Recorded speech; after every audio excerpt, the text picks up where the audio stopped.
who engaged in relationships with other employees while defending male executives accused of sexual harassment. And he kept employees from speaking out through a culture of fear. As one longtime employee described Mr. Snyder's tactics, quote, "If you don't obey, intimidate. If you still don't obey, terminate." Finally, the employee added, quote, "If that didn't work, buy them off," end quote.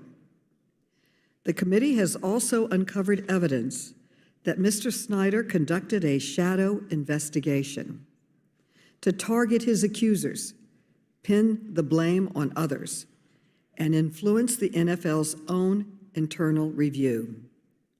He filed phony lawsuits to collect private phone records, emails, and text messages.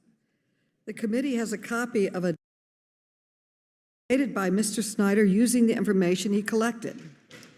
And in this dossier is absolutely astonishing and extremely disturbing.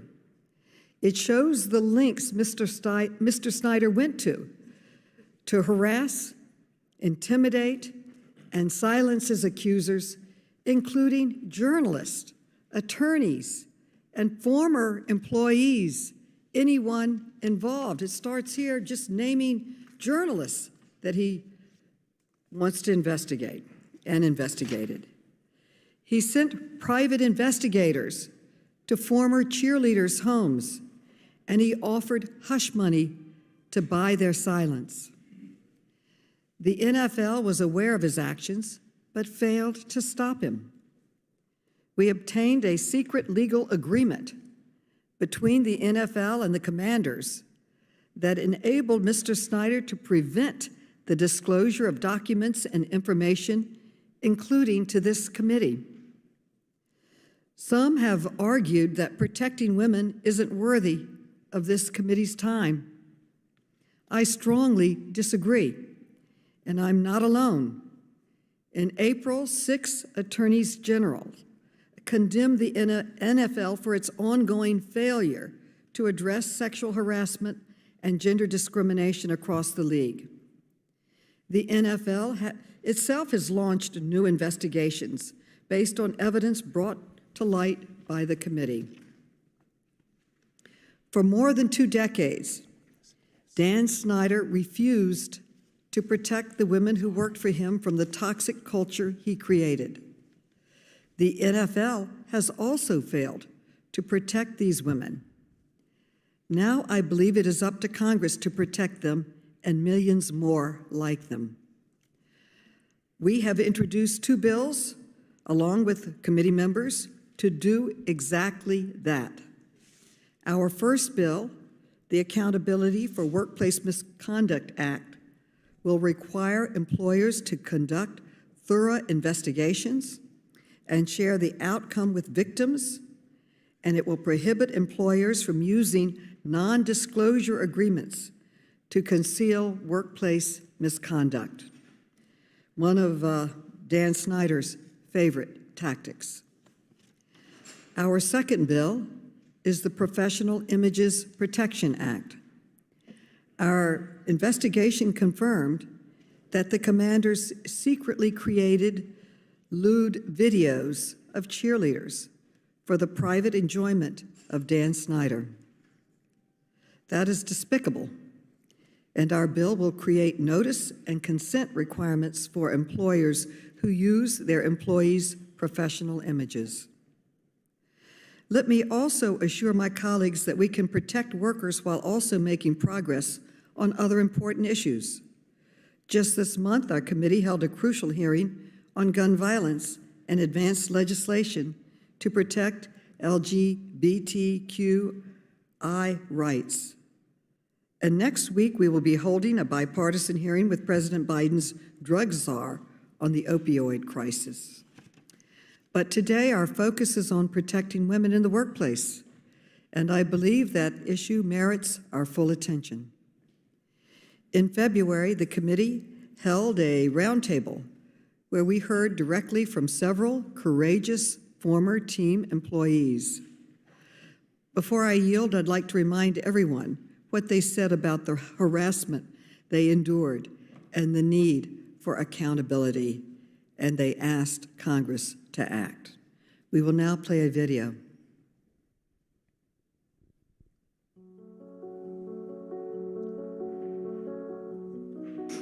I experienced many work firsts there. First bonus, first promotion, first office potluck, first employee hire, first threat of physical violence by a supervisor, first hostile work environment, first public humiliation, first sexual assault.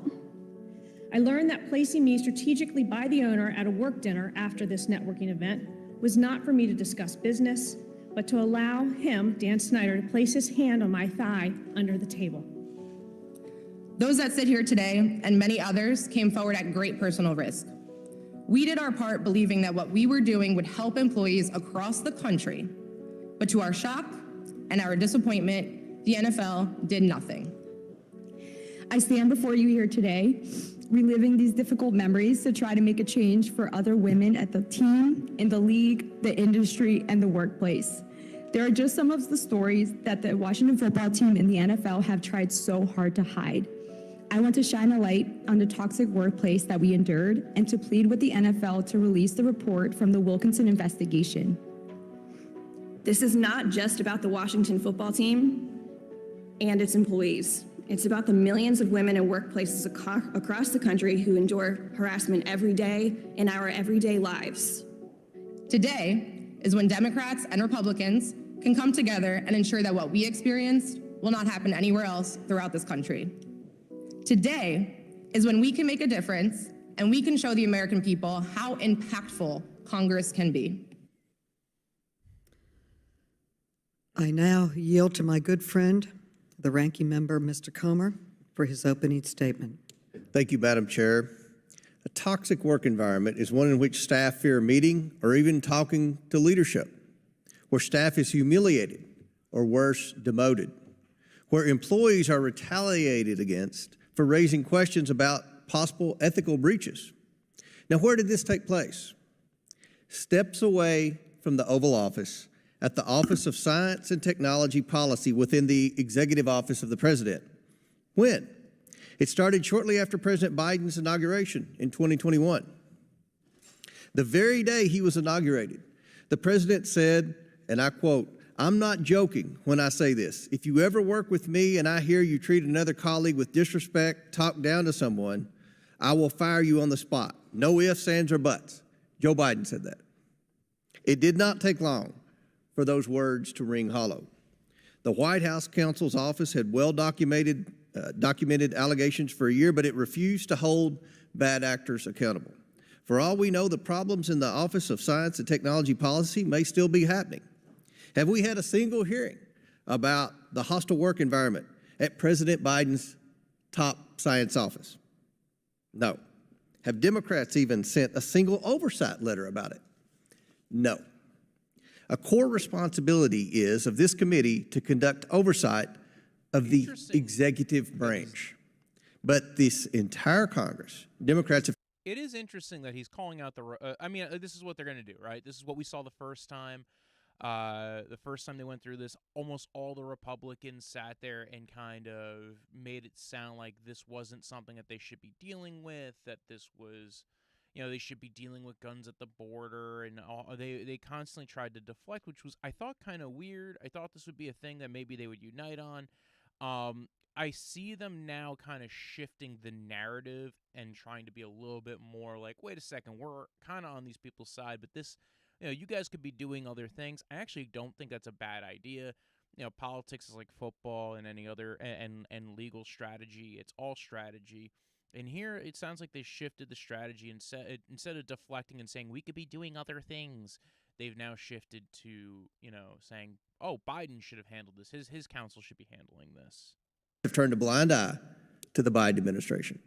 Instead, the Oversight Committee is investigating a single private organization for workplace misconduct that took place years ago. Let me be clear. No one should be subjected to a hostile work environment. and bad actors must be held accountable. Okay, never mind. They did the exact thing they're doing last time. The workplace misconduct that is the topic of today's hearing has already been subject to investigations, fines, settlements, and very intense media scrutiny. New leadership has been installed and improved workplace policies implemented without congressional involvement. During the Democrats' so-called investigation, this committee has held a roundtable, 2 transcribed interviews, 2 depositions, and now this hearing. Democrats, whose top economic concern is that the NFL is not collecting enough money, even urged the Federal Trade Commission to open an investigation based solely on the testimony of a former employee with an axe to grind. Democrats' playbook is to focus on the past and ignore the present and future. All these taxpayer dollars and staff hours to reinvestigate what has already been investigated. No new punishments have been levied against the commanders due to this investigation because they have already faced consequences for their hostile workplace. No new relief has been granted to any of the aggrieved parties because Congress has no authority to provide relief. Well, this is interesting because this is what I find weird here is that the issue for the Oversight Committee, at least what they're trying to argue here and why they're here, is it wasn't good enough. We don't know the extent of the investigation, and just because he was fined doesn't mean it was good enough. We're even hearing, his excuse for not being there today, even though it was mentioned earlier that he's on his boat in France, was, I have commanders things to do, which apparently before the argument was that he's not even involved with the commanders. His wife is running it. He's not involved with day-to-day operations. We'll see. In any of these instances, no additional workplace improvements have been made due to this investigation because, unlike at the Office of Science and Technology Policy, the workplace overhaul has already begun. I would ask why Congress must tackle the NFL football team's workplace and not a White House office or our own members, but I think we know the answer. Democrats are more committed to politics than our committee's mission. Our committee's mission is government efficiency and effectiveness. Our committee's mission is to protect taxpayer dollars from government fraud, waste, and mismanagement. Our committee's mission is to hold government more accountable. Instead of conducting oversight of the federal government, Democrats investigate the private sector. While our nation struggles under the weight of growing inflation and rising gas prices, Democrats are demanding oil and gas companies decrease production. They did it right here in this committee with the oil CEOs down there. Ro Khanna was the first one to ask each energy CEO, will you pledge to cut production? So basically he's saying that the scope of this committee is not for what they're here for. I get that argument, but again, this is politics. This is Congress. Their job is they're gonna. This is where some of these people are sitting, and the people who have taken this to most heart are sitting in this committee. Whether you think this is the appropriate committee is a different thing. Whether it should be before Congress, I think, is very much ripe. I think that actually is very applicable. And now we know where the president's headed in Saudi Arabia right now. The chairwoman even subpoenaed the oil CEOs after they produced thousands of documents. While Americans are suffering from the effects of Biden's border crisis, including fentanyl streaming across the border and killing our teens, Democrats have examined paychecks for soccer stars and held numerous hearings to demonize the oil and gas industry and push their radical Green New Deal climate agenda. While mothers are struggling to find infant formula on store shelves, Democrats held a hearing on pet, flea, and tick collars. It's no surprise that a nonpartisan organization gave the Democrats an F in oversight. This committee is failing the American people. I urge the chairwoman to get back to the core mission of the Oversight Committee and do what the American people elected us to do. Conduct oversight of the federal government and the Biden administration, which is on a path to destroy America. Let's hold hearings and conduct oversight on the crises affecting Americans today. 40-year high inflation, skyrocketing gas prices, out-of-stock baby formula, raging border crisis, surging fentanyl overdoses, and our tanking stock market. The American people expect. We are the Oversight Committee. We're about government oversight. We should only be doing things about oversight, except for, here's a list of things that we should be doing instead. I think that's a little. I think there's an intellectual dishonesty there. I mean, again, I guess it's not. You can make the argument, well, okay, this is outside the scope, but if we are going to go outside the scope, why don't we address these things? You can call committee meetings on that as well. I mean, that's do your job too. I don't like. Why are you complaining? The whole thing is you could walk and chew gum at the same time, and us to be their voice in Washington. It's past time we start doing what we were sent here to do. And with that, Madam Chair, I yield back. The gentleman yields back. I now recognize the gentleman from Illinois, Mr. Krishnamurthy, for an opening statement. Thank you, Madam Chair. I'd like to address why we're here today. We're here because sexual harassment remains a big problem in the workplace. Even as we tackle other challenges in our country, we must end sexual harassment. Each year, millions of fans, including myself, enjoy the NFL. NFL teams, coaches, and players influence public opinion on sensitive topics too.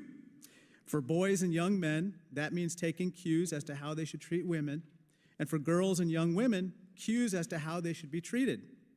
That reality is why it's so important that the NFL holds itself to a, quote, higher standard, as Commissioner Goodell has said, and why the NFL must ensure that those who fail to meet that standard are held accountable.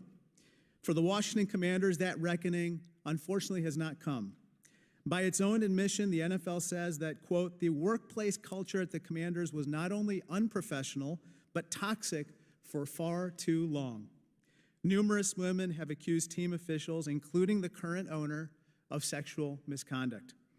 Several years ago, another House Oversight Committee chair opened an inquiry into sexual harassment charges, that time involving USA Gymnastics, explaining that USA Gymnastics set the rules and policies that govern the sport of gymnastics and has a significant responsibility to its sport and athletes.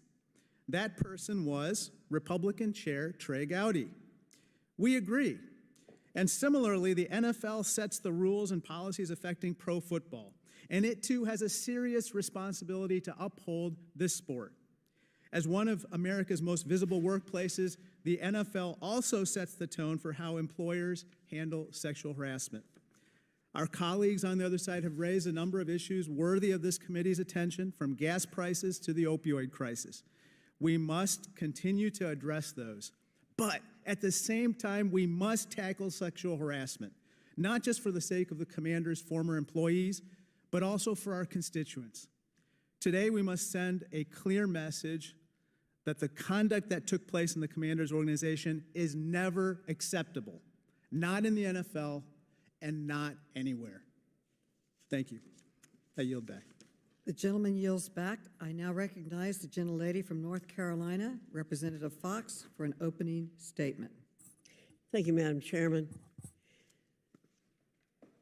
Madam Chairman, I'd like to echo the ranking member's comments today. This administration is doing all it can to annihilate America. It's like Nero fiddling while the country burns. It's been widely reported that approximately 72% of Americans think the United States is on the wrong track. Chairwoman, with unanimous consent, I'd like to submit this NBC News poll for the record. All right. Are we? And this is going to be the back and forth Thank you. throughout most Are we of this. looking into We what saw this caused the last 40-year time. high They had a inflation House rate? committee hearing No. on this. Are we I'm sorry, I'm examining how the talking over FDA her. and Biden administration I failed think to she's address the baby formula shortage? I'm going to do No. this because otherwise Are you we just watch examining the how and regular why video teens are itself. purchasing illicit drugs? But on again, the social Republicans media, are going to leading to a record constantly, number of as they give their overdoses? opening No. statements, and it's going What to be about some the crisis time. at the Let's see where southern we're border? at on Are we this, doing as we anything get to address close the to- massive we are only a humanitarian couple minutes, and we're only national about a minute security and a half catastrophe? behind. No. So Instead, this is another day when this committee failed to do what the American people have yeah, elected it's us going to to be do. we should be doing other Last things. week we had right? a That's hearing going to be on the pet argument on collars. the Republican Today, side a hearing this whole over time. a single NFL team And, about workplace conduct that occurred I get, years there's ago. arguments. As the on, ranking member mentioned in his opening remarks, no one should be subjected to a hostile work environment. Bad actors must be held accountable. This hearing is they're just going to another argue that example of this should have been Democrats taken failing to to the courts. conduct They're, meaningful this oversight isn't of the proper Biden place for administration it. and the And then ongoing the Democrats are going catastrophes to argue what they fueled argued by last time, President which is, Biden's listen, the NFL is a incompetent trust. policies. It's, you know, The it's got a NFL monopoly. We investigated gave this them conduct, some and freedoms. ultimately We the could take team those freedoms punished back. the We bad gave them actors. some rights that The normal people NFL don't is have. currently investigating And because additional we claims gave them these made. exemptions, As we sit here that today, we should be many allowed American to go families ahead are wondering and how kind of they'll police find them, formula for maybe their in a different babies way than we or would formula-dependent for other children. organizations. Families other are wondering companies. how they're going to pay for gas to get to their jobs or pay for groceries. Families are struggling to make ends meet, and the Biden administration continues to stand on the sidelines, sticking to their message that a recession is not inevitable. Families are feeling the squeeze now, and there's no end in sight. Children are suffering from extreme learning loss because Democrats bowed to the teachers' unions and kept schools closed for 18 months in some deep blue areas of this country. The issues of the Washington Commanders and the NFL are the last thing on Americans' minds. What is this committee doing to help families working to fix their wounded children and put food on the table? Nothing. We must reevaluate our priorities as members of the Oversight Committee and refocus our energies on overseeing the Biden administration and the federal government to ensure the American people are not left behind. Thank you. I yield back. The gentlelady yields back. Now we will introduce our witness. We will hear from Roger Goodell, the Commissioner of the National Football League. The witness will be unmuted so we can swear him in. Please raise your right hand. Do you swear to affirm that the testimony you're about to give is the truth, the whole truth, and nothing but the truth, so help you God? I do. Let the record show that the witness answered in the affirmative. Thank you. Without objection, your written statements will be made part of the record. With that, Mr. Goodell, you are now recognized for your testimony. Thank you. Good morning, Chairwoman Maloney, Ranking Member Comer, and members of the committee. I am Roger Goodell, Commissioner of the National Football League, and I'm here today to discuss the NFL's efforts to promote safe and respectful workplaces, including at the Washington Commanders. The Commanders are one of 32 NFL clubs, each of which is managed by its ownership and executives and have their own workplaces and policies. 2 years ago, the Commanders asked me to recommend independent counsel to address workplace issues and recommend changes to improve the workplace culture. We identified several candidates, and the club selected Beth Wilkinson, a distinguished former federal prosecutor. Approximately 6 weeks later, the club asked my office to assume oversight of the Wilkinson firm's work. The Wilkinson firm conducted a comprehensive review of the workplace at the club, interviewing more than 150 witnesses. As a result, we gained a clear understanding of what the workplace had been at the Commanders, how it had begun to change, and what further steps were needed to support our ultimate goal of transforming that workplace to one that is safe and productive for all of its employees. Let me start by expressing my gratitude to the men and women who shared their experiences during the investigation, and to Beth Wilkinson and her team, who did their work with the highest degree of integrity and professionalism. It required substantial courage for many to relive the painful experience and tell their individual stories. He was. No I liked watching the one draft should experience workplaces with like the one Goodell they described, especially basement. not in the Could hear the National Football booing. League. I can say to every victim unequivocally that their willingness to come forward has contributed to a substantially improved workplace. It is clear to me that the workplace in Washington was unprofessional and unacceptable in numerous respects. Bullying, widespread disrespect toward colleagues, use of demeaning language, public embarrassment, and harassment. Moreover, for a prolonged period of time, the Commanders had a woefully deficient HR function, particularly with respect to reporting practices and record keeping. As a result, we imposed unprecedented discipline on the club, monetary penalties of well over $10 million, and requirements that the club implement a series of recommendations and allow an outside firm to conduct regular reviews of their workplace. In addition, for the past year, Daniel Snyder has not attended league or committee meetings, and to the best of my knowledge has not been involved in day-to-day operations at the Commanders. The cheerleader program has been entirely revamped and is now a co-ed dance team under new leadership. And the most recent independent workplace report, which we have shared with the committee, confirms that an entirely new, highly skilled, and diverse management team is in place, and that there has been, quote, substantial transformation of the team's culture, leadership, and human resources practices, end quote. To be clear, the workplace at the Commanders today bears no resemblance to the workplace that has been described to this committee. We did not receive a written report of Ms. Wilkinson's findings for compelling reasons that continue to this day. A critical element of any workplace review is broad participation by both current and former employees. Encouraging employees to come forward and share their experiences, which were frequently painful and emotional, was essential to identifying both the organization's failures and how to fix them. To encourage this participation, Ms. Wilkinson promised confidentiality to any current or former employee. For this reason, shortly after we assumed oversight of Ms. Wilkinson's work, we determined that a comprehensive oral briefing was best to allow us to receive the information necessary, both to evaluate the workplace as it was, and to ensure that the team put in place the policies and processes to reform that workplace, all while preserving the confidentiality of those who participated in the investigation. Oral reports are... I dispute this right here. You did not need to have a written, just because you have a written report does not mean you have to disclose all the confidential information that you relied upon. Now it's possible, they could have set the terms of that too. They could have set the terms as far as hey, we'll do a written report, but it only has to be, it just has to be your initial findings. You don't have to go into great detail about it. What kind of work. Now, I get it, because I get why he is saying this, and I get why they went with this route.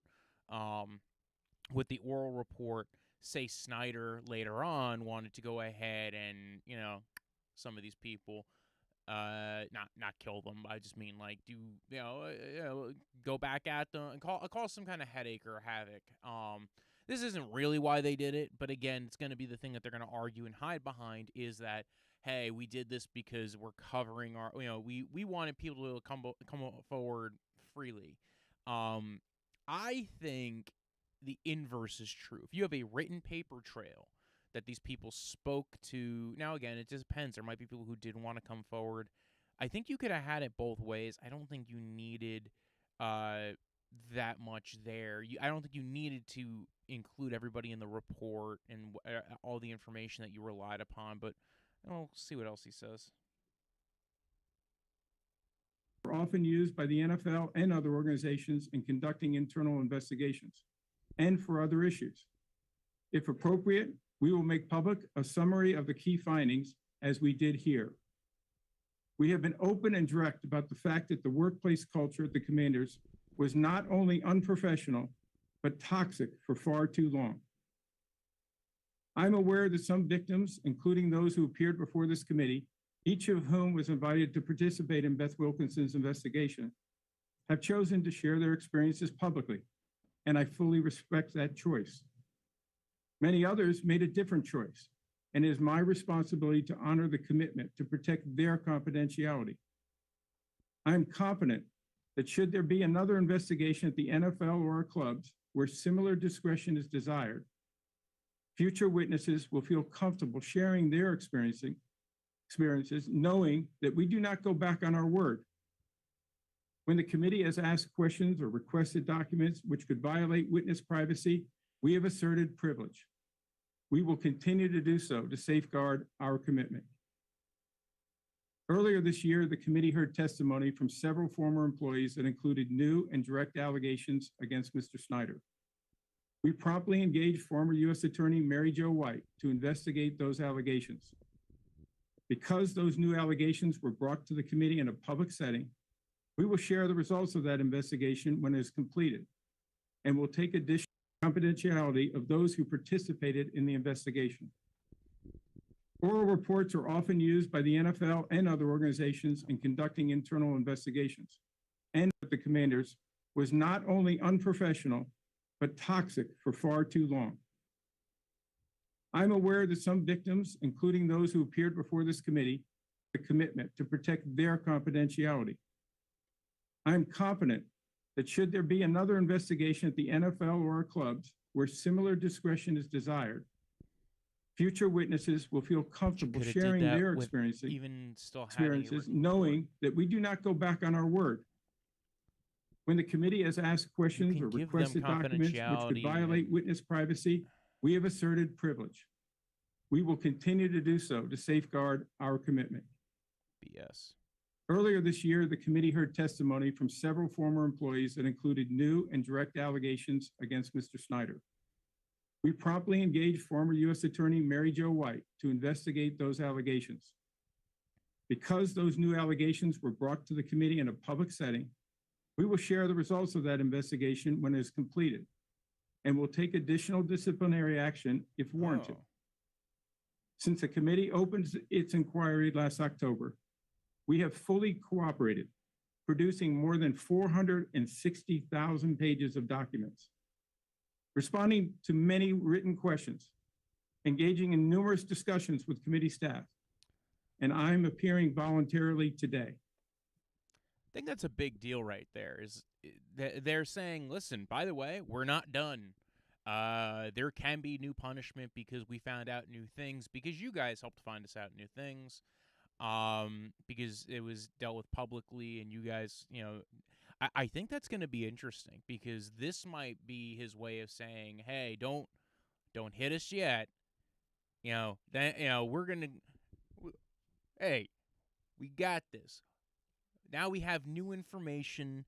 The workplace misconduct was wrong, but now we're hearing new allegations. I think this was about the assault or alleged assault that took place after a dinner where, we heard the clip earlier with the woman describing where she was sat next to Snyder, and she was basically there to be set up with him. And there's a whole story to that. That's part of this. Those were allegations that were not part of the initial investigation, that were not disclosed. I think this is what, part of those things that's going to go ahead and bite Snyder in the rear end. And Goodell's trying to buy some good faith here by saying, listen, we're investigating those things that came up, and we're going to share them with you. We feel, because those came up in a public hearing, and because that's how we discovered it. We will, and I'm here voluntarily, is what he's gonna, he's arguing here. We have not allowed the Commanders or its ownership or council to direct or make decisions regarding the work that was done by the Wilkinson firm, the work currently underway by Mary Jo White, or this committee's inquiry. Finally, I want to address the committee's review of non-disclosure agreements. Our policies do not allow a club to use an NDA to bar someone from participating in a league investigation, and nobody who wished to speak to the Wilkinson firm was prevented from doing so by an NDA. We also believe that people who come forward and want to maintain their privacy should be allowed to do so. The assurance that it was safe to participate and that people could rely on the promise to protect their privacy allowed us to do a thorough review and make the necessary changes in the workplace. I have been and remain committed to ensuring that all employees of the NFL and the 32 clubs work in a professional and supportive environment that is free from discrimination, harassment, or other forms of illegal or unprofessional conduct. Thank you for inviting me today, and I will do my best to answer your questions. Thank you for your testimony and for coming today. I now recognize myself for 5 minutes. Madam Chair, I have a parliamentary inquiry. The gentleman is recognized. Madam Chair, the U.S. Supreme Court case U.S. versus Watkins makes clear that Congress's investigative power must be related to and in the furtherance of a legitimate task of Congress. Especially in light of the testimony by Mr. Goodell, How does continuing this hearing actually relate to a legitimate task of Congress in the face of record high inflation, record high gas prices, a completely unsecured border, a fentanyl crisis that is killing more people between the ages of 18 and 45 than any other cause in the United States, a baby formula crisis, a tampon crisis? Madam Chair, the commissioner has just detailed in his own testimony that the Washington Commanders, Redskins, whatever you choose to call them, have been held accountable. They've made necessary reforms to the organization. You got a chair here from Mr. Snyder who told. Oh my God, are you suggesting that you have any kind of plan to help those things? Because if not, I have no idea. And by the way, this is I get that, I have a parliamentary issue. It's going to happen. What do you think? They're going to just suddenly cancel the goddamn meeting now? God damn it, dude. Why? Told the committee he was The not going to be gentleman here. will suspend. But Madam Chair, what is the purpose of this? What is the purpose of this hearing? The gentleman will suspend. This is not about a stated parliamentary inquiry. That is the parliamentary inquiry, Madam Chair. What is the purpose of it? You can bang the gavel all you want, but I don't really care. What is the purpose of continuing this, Madam Chair? That is the parliamentary inquiry. And how does Congress's business actually be continued? How does Congress's business actually be continued by continuing this hearing? The gentleman can co-sponsor. Okay. All right. I now recognize myself for 5 minutes for questions. The NFL's decision not to release the findings of an investigation into the toxic workplace culture at the Washington Commanders denied victims and the American people of a full accounting of what transpired at the team for the past 20 years. Today, the committee released new evidence documenting the toxic workplace at the Commanders, details that the NFL had not previously made public. We found that Dan Snyder refused to discipline coaching staff accused of sexual harassment. Instead, according to one executive, he tried to, quote, make the problem go away, end quote. We found that Mr. Snyder approved the firing of a cheerleader for having a relationship with a male team member, but took no action against the male employee. And we found that Mr. Snyder orchestrated a shadow investigation, sending private investigators to the homes of former employees, terrifying them, offering hush money, and compiling a dossier on his accusers. Commissioner Goodell, do you think this is acceptable behavior for the owner of an NFL team? Mr. Goodell. Chairwoman Maloney, that is exactly why we took this issue so seriously. It's exactly why we engaged an independent investigation with Beth Wilkinson and her firm. She had full access to be able to engage with anyone who chose to Reclaiming come my forward. time, I have very limited time, and thank you for appearing and for your testimony. We don't know how much more information is still out there because the NFL has refused to make the findings of the Wilkinson investigation public. Commissioner Goodell, yes or no, will you commit today to providing this committee the full findings of the NFL's internal investigation while protecting the identities of the confidential witnesses? Mr. Goodell. We gave a summary report, Madam Chairwoman.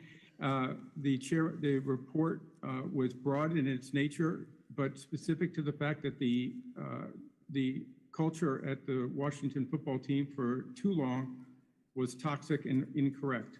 We made a commitment to protect their identities.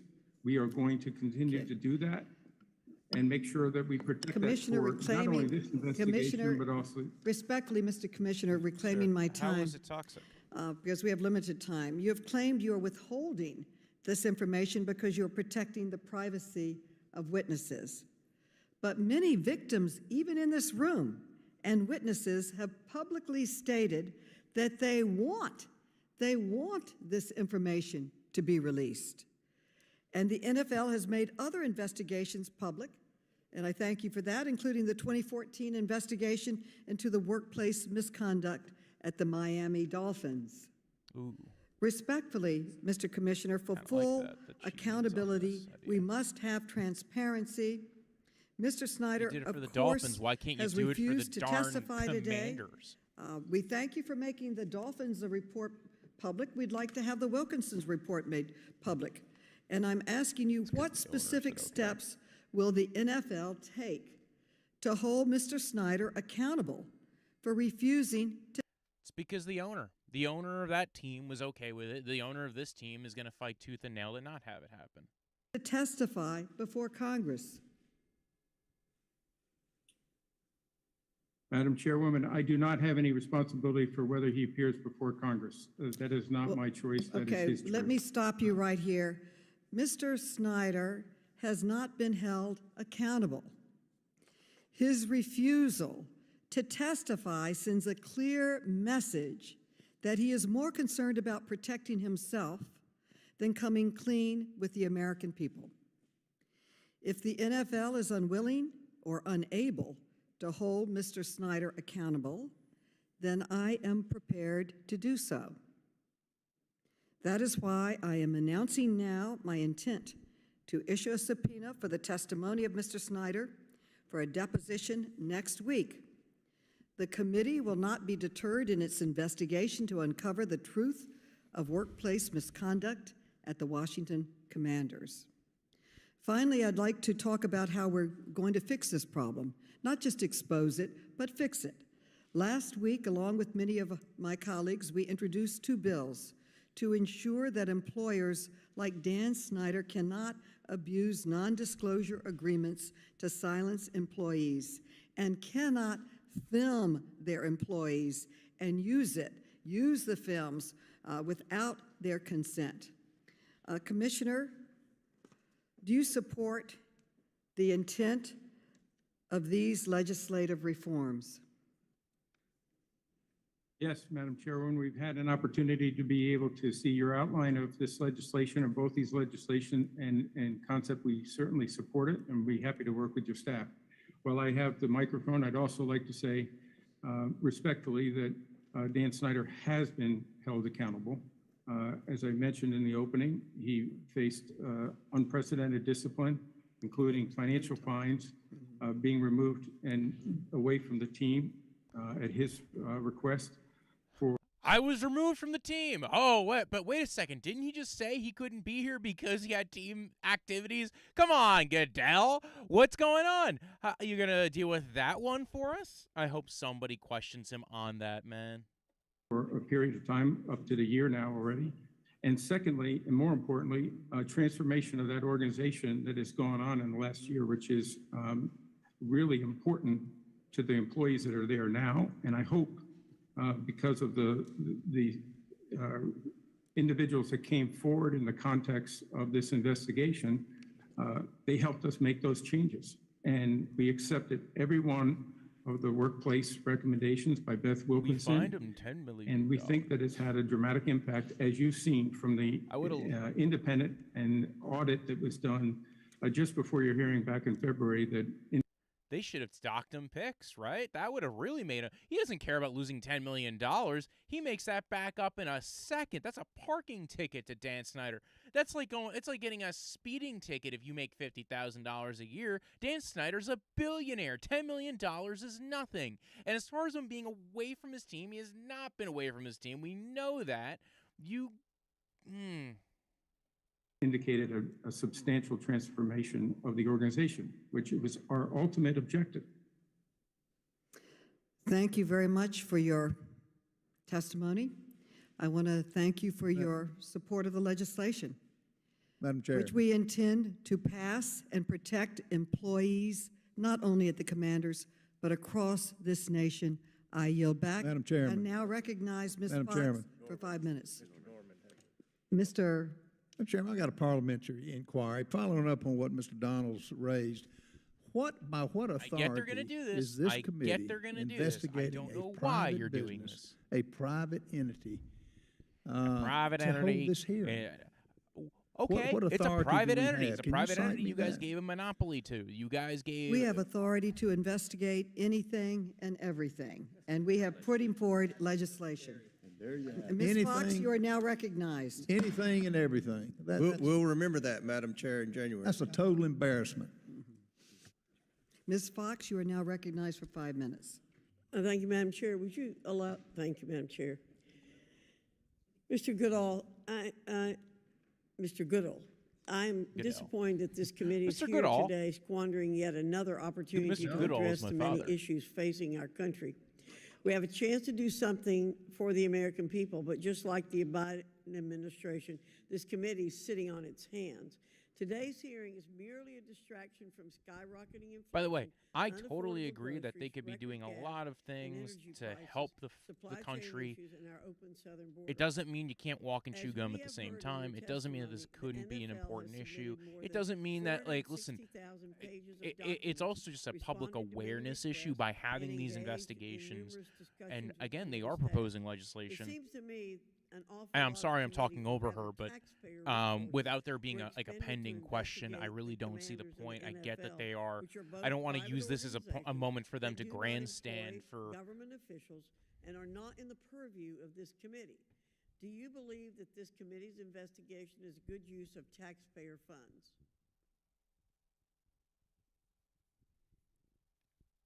Is that a question for me, Yes, sir. Congresswoman? That is not a determination that I should be making. Listen, I understand the importance of your responsibilities. I can't be the one who would tell you what you need to be focused on, but we believe and we understand our responsibility in the NFL in today's society. We understand that. We do hold ourselves accountable. We hold ourselves to a high standard. We believe that we've addressed this issue responsibly, fairly, by protecting not only the people who came forward to help us address this, but also making sure that we saw that transformation in the Washington Commanders organization, which is really a significant transformation. Well, to follow up on what my colleagues are saying, this committee has no jurisdiction over private entities. Our jurisdiction is on government entities. So I want to reiterate, I think, what you said. You have no doubts about the independence of the Wilkinson investigation or its findings, correct? I do not. Do you believe that somehow a congressional investigation would reach a different or, quote, better conclusion than the independent investigation I actually do like this question. on behalf of the NFL? I have tremendous regard for Beth Wilkinson and her team. They were thorough, they were comprehensive. We made sure that NDAs did not block access to any of the people. It was their choice of which to participate, but we had over 150 people who came forward. We believe we understand what the environment was at the Washington Commanders for far too long, and it was unacceptable, unprofessional, and we dealt with that. And I think we've now seen a dramatic turnaround. Remember, there's also a couple of articles that have just been released. There's an article that was released about, literally, I think in the last 24 hours by the, I believe the Washington Post, about Dan Snyder. In your role as commissioner, you've also worked hard to promote inclusivity, specifically around women in the game of football, from fans to coaches to referees. She's just pumping them up now. Can you tell me more about why that's important and what the NFL is doing in this space? And particularly, well, now this is just good. Now, if I'm Goodell, I want to be on here. Oh, you're pumping up the NFL. Please. Well, Congresswoman, we think diversity is an important element to our success. It's fundamental to what we do. We believe that having the best people, diverse people, including women and people of color, the people that can contribute to the NFL to make us better. That's a foundational issue for us. And so we have many programs to try to. Oh, I bet I would bet it's an money that ongoing Flores' effort. lawsuit It will comes up always be. today. It came up, We I will think, never reach actually the goal in the line, as we first say in football, committee but we meeting do because believe, actually I think it was the that we same have made week. significant The progress, first time they had but this we're committed to committee. making more progress. And I think the work that's being done here has made the NFL better. But I also think hopefully it's been a shining light for others to see that we have taken on our issues and made really significant improvement that people can see. I thank you for being here today and for testifying voluntarily. I yield back, Madam Chair.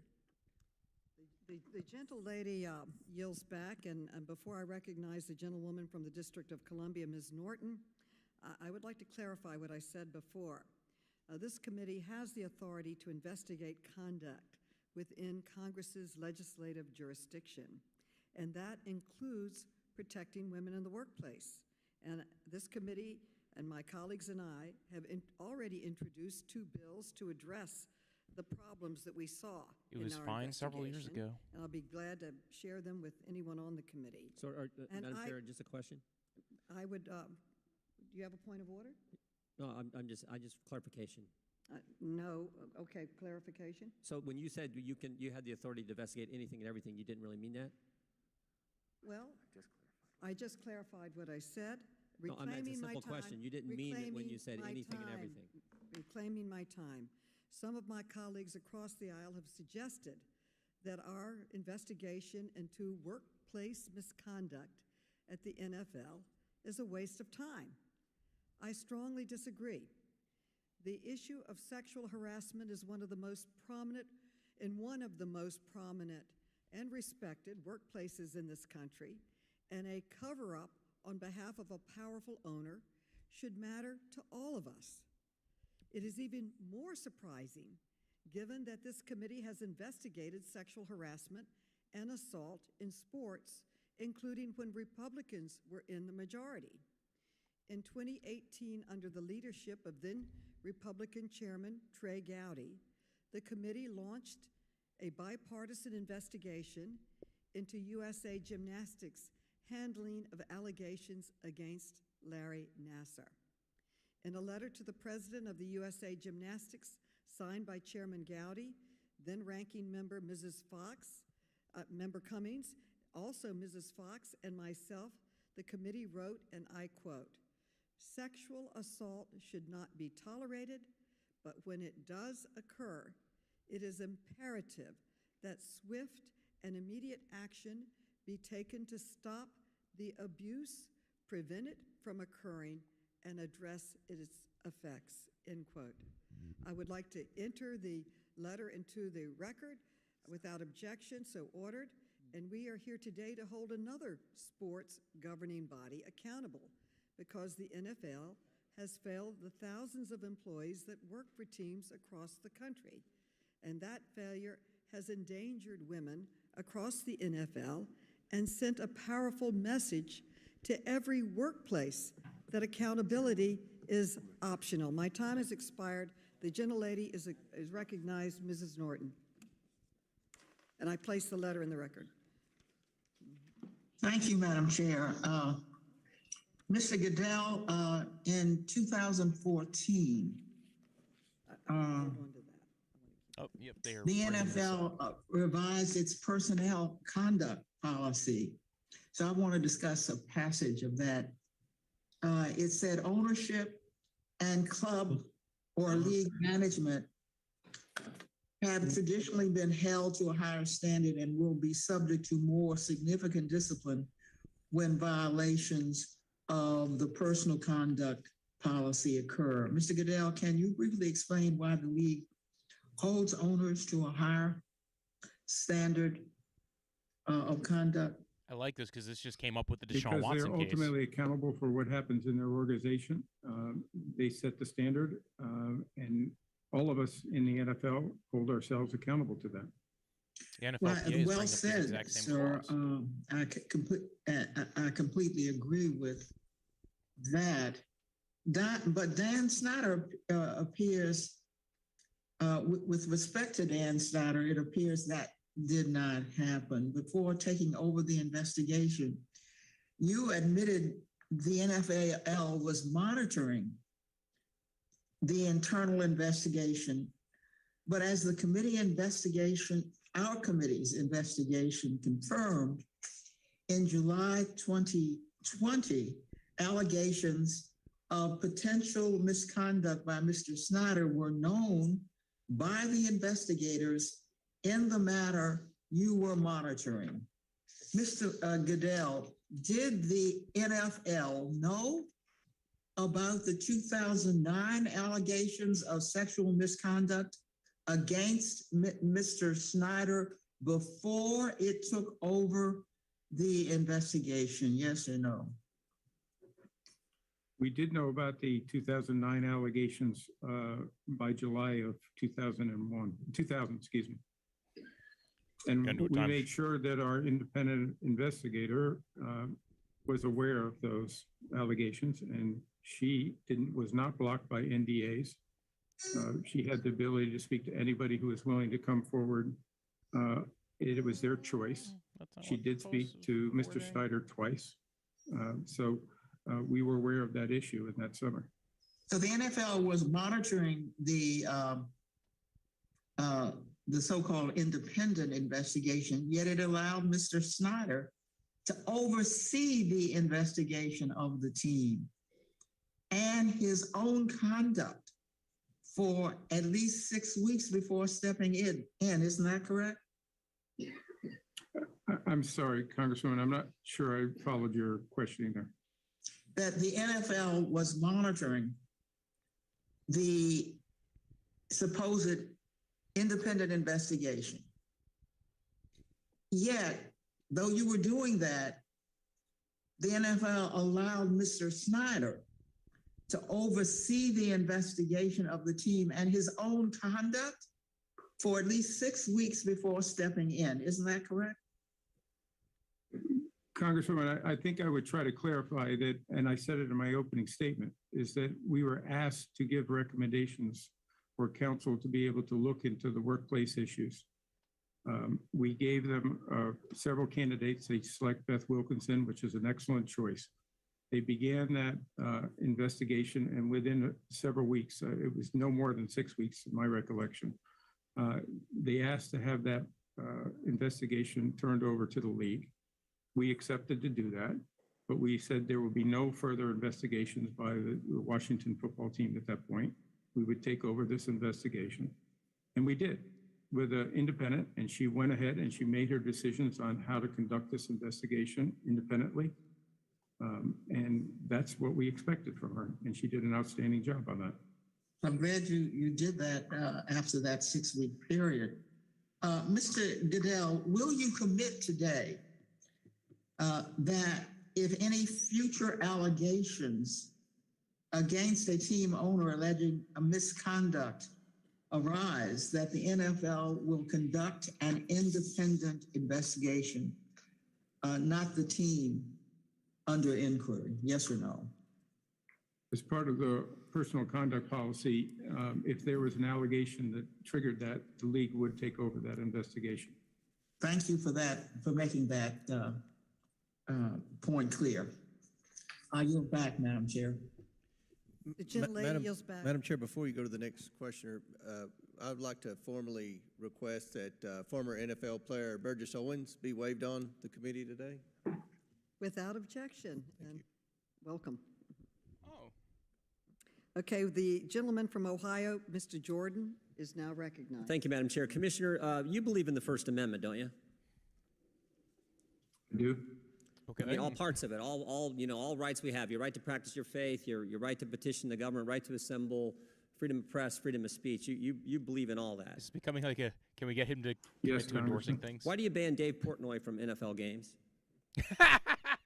Pardon me, I couldn't hear your I question. love it. Dave Portnoy has entered the chat. He's a journalist. In fact, he's Barstool Sports has entered the chat, folks. I do find that interesting. I'm not familiar with that issue. I'm happy to check with my staff, but I'm not aware of that. Yes. Well, I think we're all aware of that. We're all aware of that. I mean, he interviewed the President of the United States, interviewed President Trump in the White House. It seems to me if you can get into the White House, you should be able to get into a football game, particularly as a member of the press and a member of the sports press. You don't know anything about that? I don't, sir. Do you agree with the Washington Redskins' decision to fine Jack Del Rio $100,000? Ooh. That was the decision that was made by Coach Rivera. Again, as I stated earlier, they are responsible for monitoring and managing their own workplace. He made that decision on his own. I did not speak to him. I have great respect for Coach Rivera. He made this decision for reasons I'm sure. All right, you know what?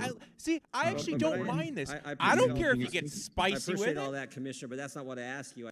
I don't see. I actually like this line of questioning. I don't care if it might be adverse to somebody's opinion or not, but at least it's a question. At least he's using his time. I actually like that Jim. I don't necessarily like Jim Jordan, but at least he's doing something with it. And I kind of like that idea of I'm just gonna start asking questions about things that maybe I have interest in. I want to know more. Barstool Prez, why is he banned? What about this thing with Jack Del Rio? Whether or not you agree with Jack Del Rio's comments, it was, but again, I think this is kind of an interesting point. Utilize the time differently. You have the commissioner of the NFL sitting before you voluntarily. Use this time to garner information, to ask questions, especially questions that pertain to you. Now, Jordan's also maybe more of a football fan, maybe more aware of things that are going on in the league. Maybe he's also a fan of, Barstool Prez. Maybe he really likes the pizza reviews. I said, do you agree with the Washington Redskins' decision to fine Jack Del Rio $100,000? I don't think it's my position to be able to say whether it was the correct decision or not. Well, Coach Rivera, in his statement when he fined his assistant coach $100,000, he said, Del Rio, quote, does have the right to voice his opinion as a citizen of the United States, and it is most certainly his constitutional right to do so. I don't know if that's actually accurate anymore, because if you do voice that, you end up getting fined and have to write a check for $100,000. Does that concern you? How much does Jack Del Rio make? I, again, have great respect for Coach Rivera. I presume that he had reasons for doing what he did, and I'm sure he took a lot of factors into consideration there. Last year at the start of the season, I'm looking at the New York Times article, a piece from September 5th, 2021. Last year, start of the NFL season, you made this statement. You said, we, the National Football League, encourage all to speak out and peacefully protest. Did you really mean that when you said that, Mr. Goodell? Yes, I think people are always responsible for what they say and what they do, but yes. And when you said you encourage all to speak out, you meant all, not just some. That's correct, Congressman, but you're responsible for what you say. There are consequences for what you do and say in life. Yeah. So it seems to me, I mean, this is the concern I have. It seems to me the NFL encourages all to speak out unless you're Dave Portnoy and not allowed to a game, unless you're Jack Del Rio, you get fined. That is, I think, the concern not only I have, but a lot of your fans across this country have this standard. Does that concern you at all? It always concerns me what our fans think and how they react, but we try to make sure that we're responsible in all our comments. Yeah, let me just read the tweet from Mr. Del Rio. It said, would love to understand the whole story about why the summer of riots, looting, burning, and the destruction of personal property is never discussed, but January 6th is. What part of that statement, what part of that tweet warranted a $100,000 fine? Again, Congressman, I didn't issue the fine. I wasn't part of the decision-making process. Coach Rivera obviously had reasons which he believed were substantial to do that, and I have great respect for him. Yeah, but I mean, this whole hearing is about the NFL stepping in when something happened at the Washington football team's organization, and now we had something that happened in the Washington football team's organization, and you say you had no part of that. You're not gonna comment on it. It's not something that should concern you, but it seems like it should when assistant coach issues a tweet that I think a lot of people would say, you know what, we Republicans condemned the violence that took place in the summer of 2020, and we condemned the violence that took place on January 6th. We've been consistent. I think that was the point the coach was making. He gets fined, and you have nothing to say about it. I am not going to interfere with the workplace decisions that a club makes on a matter like that. That is not something that rises to the occasion, such as the subject that we're talking about today, when you have a workplace that is obviously toxic and unacceptable and unprofessional. And no one supports that, but we do support the First Amendment. And I understand this is a private organization, but the chilling impact when speech is curtailed like this and you get fined for a tweet that you put out, I think that is a concern to all of us. That's why I raised it in the committee hearing today. Madam Chair, I yield back. The gentleman's time has expired. He yields back. The gentleman from Virginia, Mr. Conley. First Amendment doesn't protect that, but okay, then I just think it was interesting to ask questions. Thank you for accommodating me today. I will just begin by saying there's a lot of chutzpah coming from the other side of the aisle. When the Republicans were in the majority under my predecessor, Tom Davis, when he was chairman, had no problem having hearings on steroids in baseball. Also a sports issue, also a private entity, but there were no questions about jurisdiction then. And when it comes to being lectured about the lack of oversight, I remember 4 long years in the Trump administration, not a single Republican voted for a single subpoena during those 4 years, and we had no oversight hearings on our committee over the Trump administration and its misdeeds, and God knows that was fertile territory. So I'm not going to be lectured by those folks telling us about our dereliction of duty and oversight. Mr. Goodell, do you believe the NFL has held Mr. Snyder and others accountable for 20 years of misconduct at what is now called the Commanders? Yes, I do. You believe you've held them to account? Yes. Sufficiently? Yes. But this conduct went on. Most importantly, Congressman, I think we were able to, in addition to the accountability, be able to effectuate change in the organization that, as I mentioned before, it's a substantial transformation. Let's talk about that substantial transformation. Instead of releasing the Wilkinson report, you issued a 4-page press release. And inter alia, you said in that 4-page press release, ownership and senior management actually paid little or no attention to these issues documented in the Wilkinson report. Is that correct? I don't have the release in front of me, but. Well, all right. But the committee's investigation has shown that's actually not true. Mr. Snyder paid lots of attention in ordering executives to fire cheerleaders who fraternize with players. He told other executives to keep cheerleaders, quote, skinny with big, and here he used a pejorative word to describe a part of the female anatomy. Or he said he'd kill them. He intervened in HR decision after HR decision personally, deciding never to punish the favorite coach who groped lower level employees, but punish the women in those cases, not the men, in a very consistent pattern. We've also now learned that there are at least 2 sexual assault allegations about him personally. Were you aware of that when you issued the statement that he paid little or no attention to these issues? Is that news to you? As Congressman, as I stated, I think earlier, the latest allegation was from your roundtable this February. So I was not aware of that until that time. So does that change your mind now that you're aware of it? That's why we appointed Mary Jo White to look into it, to determine whether the allegation and what the facts are behind the allegation. We'll release that report when it's completed, because she brought that up in a public setting. So you're committing now to release that report? Yes, I am, because she brought it up in a public setting, Congressman. I stated that in my opening. So is that the distinction you're making between the Wilkinson report and the White report? One was brought up in a public setting and the other was not? Yes, I don't get it because virtually all of the beginning of as I said in my opening, I also made the distinction. It's a very important distinction, is that to get people to participate, Congressman, we promised them confidentiality and privacy. And an important thing for us is to be able to stand behind that, not just for this case with the Washington Commissioner, for any future cases. I've got 1 minute. Commissioner, I understand that, but you're acting as if the victims have not subsequently, in fact, called for the public release of the report. Virtually every victim we've met with in our roundtable, in private meetings we've had, I've got a lot of constituents who are victims of this culture. All of them have called for the release of the report. They've even created T-shirts saying release the report. So your concern about privacy, while commendable, seems to have been overtaken by the need for the public to understand what happened and to determine on its own, based on that report, whether that culture, unlike what you assert, is continuing.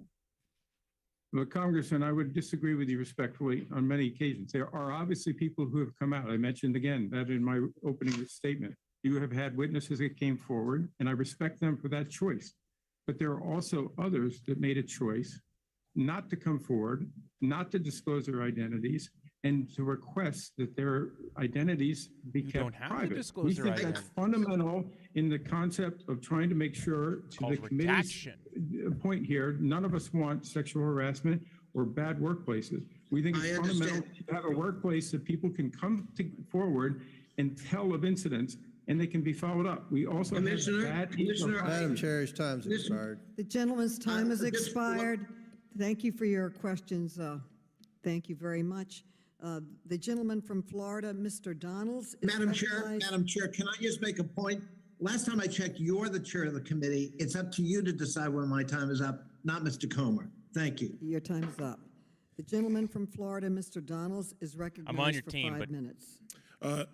Thank you, Madam Don't ask Chair. me to do Look, I think it's important in this hearing to clarify a couple of things. Was the workplace environment at the Washington Redskins / Commanders abhorrent? The commissioner has testified yes. In the previous roundtable, everybody agreed to that. Has the organization been held accountable through financial fines, the distancing of Mr. Snyder from the team for an extended period of time, and with transformation How long has he of been away team from the team? culture? The How long answer does he to get all up those before is from the yes, team? as testified by the commissioner of the National Football League. It has been brought up in this hearing that yes, 4 years ago when Mr. Gowdy was chair of this committee, that we did investigate sexual harassment associated with USA Gymnastics. But it's important to understand the context of those hearings. The disgusting actions of Dr. Nasser were actually coming to light at the same time as Congress was holding those hearings, at the same time as we were going, as that was moving through the criminal procedures. So let's understand what we're talking about here. The workplace environments of the Washington Redskins at that period of time was abhorrent. Everybody in this hearing agrees with that. But have they been held accountable? According to the commissioner, yes, they have been held accountable. The commissioner who oversaw Which goes the back league to the while it was point that going on. that Republicans on this committee are actually saying, if you want to bring legislation about this, that's fine, that's one thing. But if you want to sit a chair in the middle of this hearing room with Mr. Snyder's name on it, knowing full well that Mr. Snyder told the committee he was not going to be able to attend, well, that takes on the elements of a show hearing.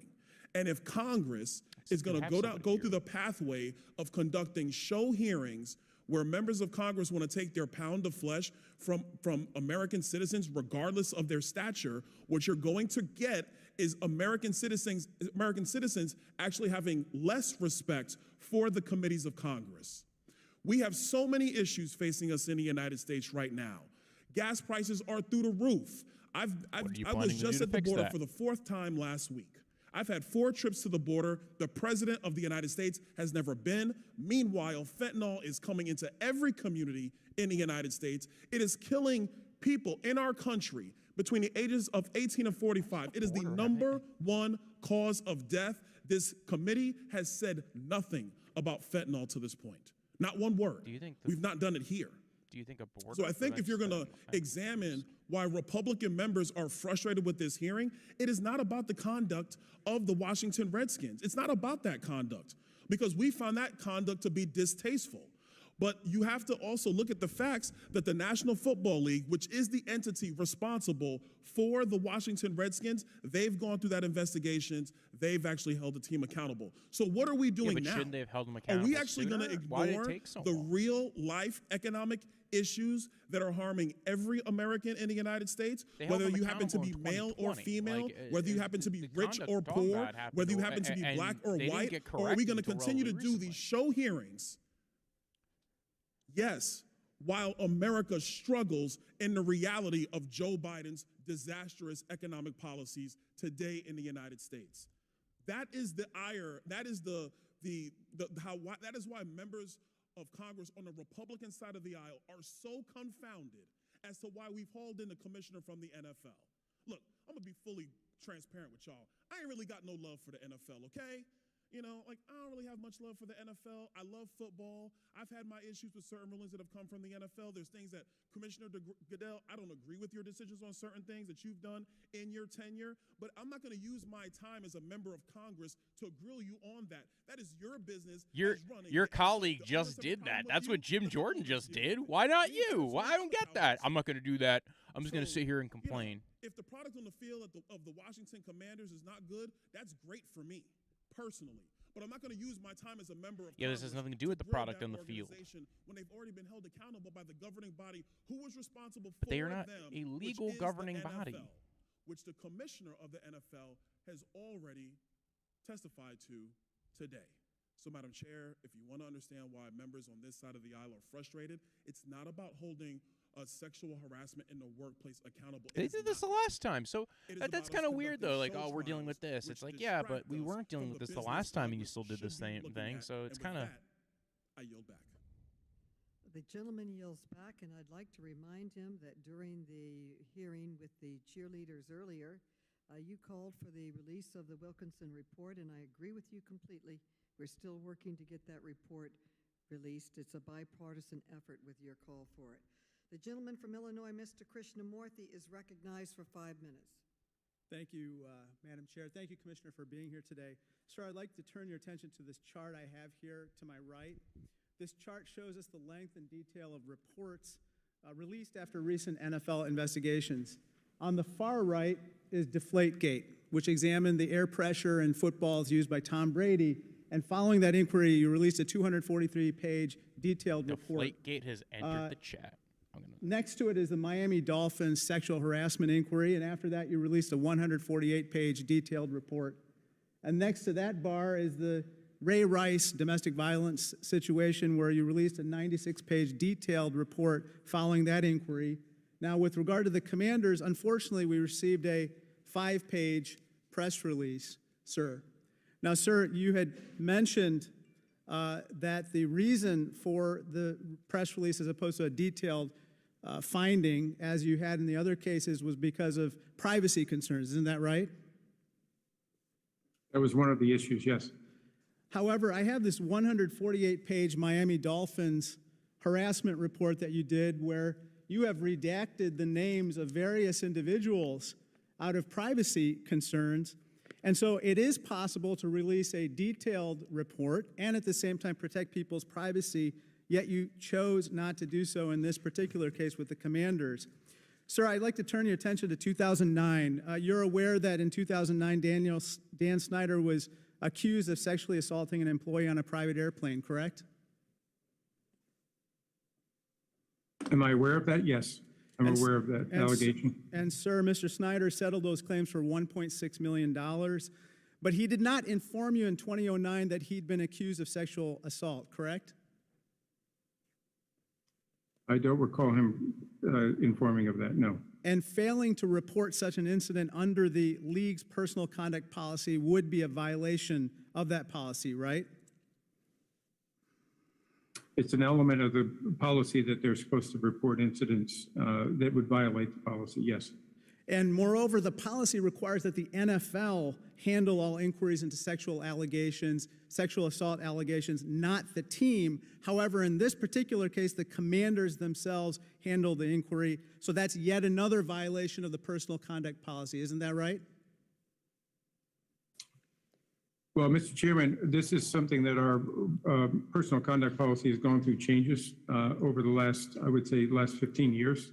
Significant changes to take care and address issues that we see need clarifications. And clearly we made significant changes in 2014 with our personal conduct policy because we believe. But the NFL is supposed to be in charge of the investigation, right? Today, yes, that is absolutely correct, yes. And if the sexual assault allegations are substantiated, that assault would obviously be a violation of the personal conduct policy as well, because sexual assault is a violation of the personal conduct policy in the NFL, right? Yes, absolutely. Now, let me direct your attention to the case of Tiffany Johnson. She came before us and testified before me at the February roundtable and answered my questions basically alleging that Mr. Snyder intentionally touched her in a sexual manner against her will during a work dinner. And that is why you hired Mary Jo White to investigate those allegations, correct? That is correct. And as you sit here today, you don't have personally, any knowledge of evidence that would dispute her allegations as you sit here today. Well, that's a ongoing investigation that's being handled by Mary Jo White. She's very capable of doing that. And if it's She will report back to me when she's completed the investigation, and we made a commitment. If it is substantiated, Ms. Johnson's sexual battery claim would certainly warrant further disciplinary action, correct? It's an ongoing investigation, so it would be inappropriate for me to comment on that. But we've said before that we would consider discipline if the results of the investigation warranted. So let me ask you this. You called the commander's workplace not only unprofessional but toxic for too long. Sir, in your view, is Dan Snyder's behavior and the workplace culture he created and fostered one of the worst and most toxic you've seen in your time as commissioner and your decades of service with the NFL? I have not seen a workplace in the NFL that is anywhere near what we saw in the context of that period of time for the Washington Commanders. Sir, with all the challenges we have going on as a country, why is it important that we still put an end to sexual harassment and the toxic work environment at the Washington Commanders? The gentleman may answer, but the gentleman's time has expired. You may answer, but his time has expired. Yes, Mr. Goodell, go ahead. I think we have made those changes, and as I said, it's verified by independent auditors that the changes have been made in the organization, and we'll continue to do that. But I don't think any of us want to have workplaces that are not safe, by independent auditors. not allow all of our employees to feel safe and to be productive without harassment or without discrimination or any other issues that would be negative in a professional workplace. Thank you. The gentleman from Kentucky, Mr. Comer, you are now recognized for 5 minutes. Thank you, Madam Chair. Before I begin my questions for Mr. Goodell, I'm going to have to correct the record once again for Mr. Conley. This is becoming a habit. I believe, Madam Chair, he's hanging out with Adam Schiff too much here lately. He just keeps making things up. In 2017, when the Republicans were in control of this committee, we had 112 Trump administration witnesses testify. In 2018, Republicans still in control of this committee had 59 administration witnesses. That was during the tenure of Chaffetz and Gowdy. In 2019, when the Democrats retook the majority, you had 80 Trump administration witnesses testify. At least this he's this year, disputing with the other now guys, that Biden's president, you've had only 36 low-level career civil servants testify and no cabinet secretary. So I want to correct the record on what Mr. Conley said. That was completely false. Commissioner Goodell, when did you learn this committee was investigating the Washington Commanders? I'm sorry, Ranking Member. When did you learn this committee was investigating the Washington Commanders? I believe it was late October of last year, 21. Were you surprised? Yes. Why? Because I thought we had handled this situation in a way that was responsible for a workplace. We had, as I said, implemented unprecedented discipline. Right. We had made the changes to to transform the workplace. Let me get this right. One reason you were surprised is because I did my job. The NFL took action and held the bad actors accountable, and another reason would probably be because Congress really has no jurisdiction over the day-to-day operations of the NFL. The Democrats asked the NFL to produce documents, correct? Yes. A lot of documents, right? I think we're over 460,000.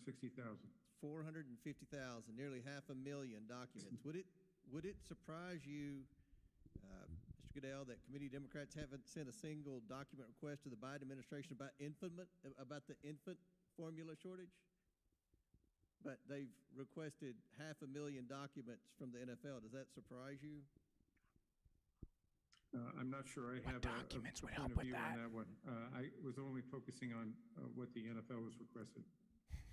It's a good answer. The Democrats haven't even. He's a very make this good like point, political sir. The answer Democrats kind of haven't guy. even Or sent document apolitical questions to the answer Biden kind of guy. administration about the botched withdrawal from Afghanistan, or the COVID origination, or the impact of school closures on kids, or what they're doing about illegal immigrants and fentanyl streaming across the southern border, or about skyrocketing inflation, energy prices. Not one request on these problems. I think that's what the people in my district in Kentucky care about, and I'm pretty sure that's what most people in America care about. But, Commissioner, you had Beth Wilkinson conduct an investigation into the workplace conduct of the Washington Commanders, and Mary Jo White's in the midst of a related one. You've already stated that. And you've also stated the Commanders have made dramatic improvements at its organization. Is that correct? Yes. So, what are some of those improvements? Why do you think we're here today? Because that's what a lot of the people on my side of the aisle, the Republican members, minority members, why are we here? Why do you think we're here, sir? Why can't anybody here ask a follow-up question? Ranking member, I was given an invitation, and I felt it appropriate to show up when Congress asked me to show up, and I believe that this matter was handled appropriately, and I wanted to make sure I stated our point on that. And you believe that, let me get this right, you believe that Dan Snyder has been held accountable for a past toxic work environment, but the NFL continues to go in and monitor the situation. What were the and changes? How would you He's not gonna describe ask the those current questions, situation of the work environment in the Redskins or Commanders football program? How are things today in the NFL's view? Well, ranking member, it's not just the NFL going in. More importantly, it's an independent organization, Vestry Light, that is auditing, goes in and is meeting with employees, going through processes, checking with HR. Again, we had very woeful HR processes for too long in that organization. They've been implemented into the organization now. It is actually a very professionally run organization from an HR standpoint. I think employees, from the reports that I've seen in this, that you also have a copy of, employees feel comfortable with the environment and the workplace. They see a dramatic change. And I think that the changes that the Commanders have made, including He's answered some of the questions that I had, even though nobody asked them. Leadership from President Jason Wright to the coach Rivera, I think you see a dramatic change in the organization. And Dan Snyder made those hires. Dan Snyder made those changes. But I also believe that Beth Wilkerson's recommendations to the workplace, the 10 recommendations she made, were very important to implement, and that's why we have ongoing oversight. Sorry, I'm just drinking water. Sure that continues. While Goodell talks, I think it's the most important, just to prove I'm not speaking for him. We began this is not just the accountability, but really to make sure that we change the direction of. Can't this argue that workplace Snyder's doing and the make same. sure that it was safe for our employees. Very good. Gentleman's time has expired. Thank you. The gentleman from Maryland, Mr. Raskin, is recognized for 5 minutes. Thank you, Madam Chair. After the Washington Post expose of decades of sexual harassment at the team, Dan Snyder announced he'd be conducting an independent investigation into the toxic workplace culture. But then, when allegations surfaced implicating Mr. Snyder himself, the NFL said it was taking over the investigation. So far, so good. But then in September of 2020, Mr. Goodell, you entered into a secret common interest agreement with Dan Snyder's team to share information about the investigation, which included an investigation into his own conduct. Privilege. But you never told the women who were participating in interviews with Ms. Wilkinson that there was this secret agreement to share information. So now Mr. Snyder got access to these interviews. How is that protecting the privacy and confidentiality of the women, which you have asserted is your key value here? Well, the common interest agreement, and I'm not an attorney, is a legal document that helped us transfer the Commanders investigation to the league investigation. It is an agreement that did not prevent us from sharing information. No, it guaranteed that you would share information, right? No, it allowed us to make sure that we could continue the investigation with Beth Wilkerson so that she would not have to go back and have to meet with some of the people she had already met as witnesses and have to go through that entire process again. Okay, But there was That doesn't make a lot nothing of in that sense. common interest agreement. And by the way, I'll just point out too, that common interest agreement was entered into just a couple of weeks after we took over the investigation, when it was clear, before it was clear that this committee was even focused on this issue. Well, right, this committee has nothing to do with it. The point is that Mr. Snyder had access to all of the interviews of the women whose confidentiality interests you're now purporting to assert. I'm puzzled by this too. Why would you pay hundreds of thousands or millions of dollars to investigate sexual harassment in a toxic workplace environment, but then publish no written report about it? You had a 243-page written report on Deflategate, as my colleague from Illinois pointed out, and you had another published report about sexual harassment with the Miami Dolphins where the names were redacted, where people felt there was a confidentiality problem. Why wasn't redaction sufficient to protect the anonymity of the women who were involved in the case of the Washington team? Congressman, if I may, I just want to, I think, clarify something. To my knowledge and my understanding is Dan Snyder did not have access to those interviews that Beth Wilkerson had done, even while the team was overseeing that. So you're saying he's never seen those interviews, you're saying?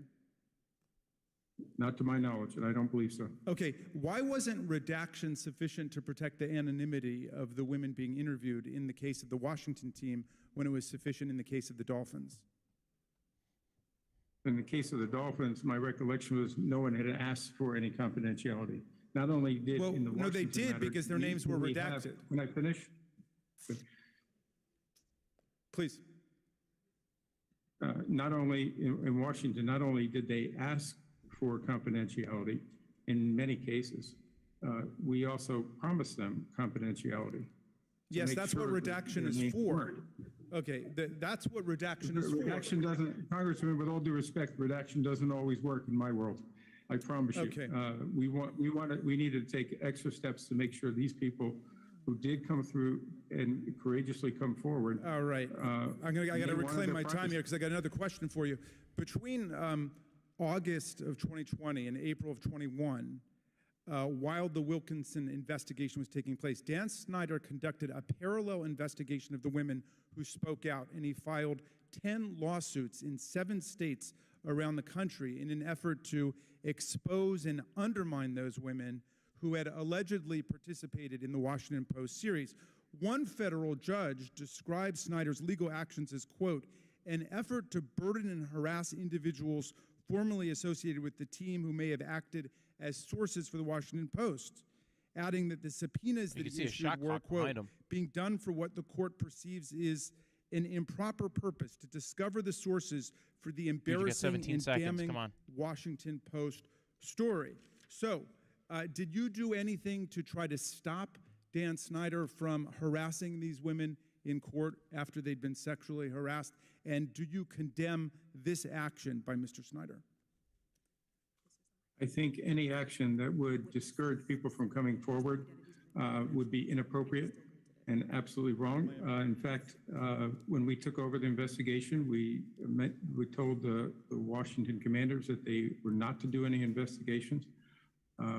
By April 21, I think is the date you gave me, my recollection from your question, we were in the final stages, and Beth had probably met with most of the men and women that wanted to come forward, and we were getting close to concluding our investigation, our best investigation. So you condemn that form of legal harassment against the women who came forward?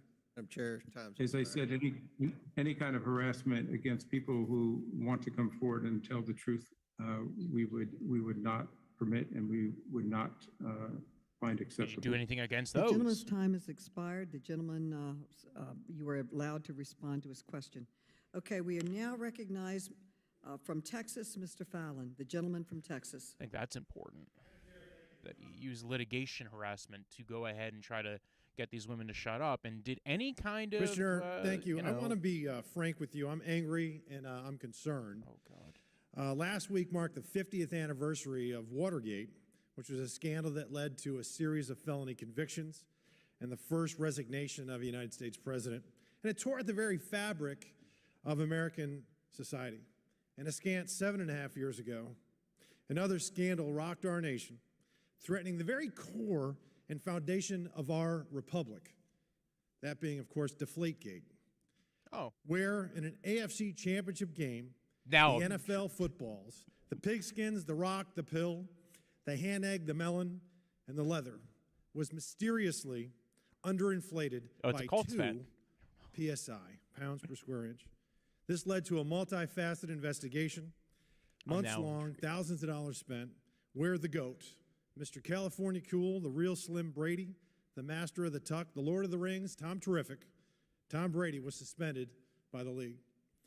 Mr. Commissioner, I'm sure you're aware that many in New England worship Thomas Edward Patrick Brady Jr. as a demigod of sorts. And being a New England native myself, I don't blame him one bit. So my point here, sir, is that this country simply can't afford another scandal, particularly a preventable one. So I'm surprised that in reviewing the league rules to prepare for this hearing, this critical hearing, we uncovered that the NFL requires footballs today to be inflated to a gauge pressure of between 12.5 and 13.5 PSI. And the rules don't state and specify the temperature at which these measurements are to be made. And the pressure temperature law states that there is a positive correlation between the temperature and the pressure of the gas when there's a fixed volume and mass. So how can we, Commissioner, guarantee the consistency of the PSI levels of footballs moving forward? Well, Congressman, it's been quite a while since I focused on this issue, but I'll tell you, our procedures now are that our game officials make that check prior to the game. And so they are the ones that do that individually, and then the balls are under protected order from that point on.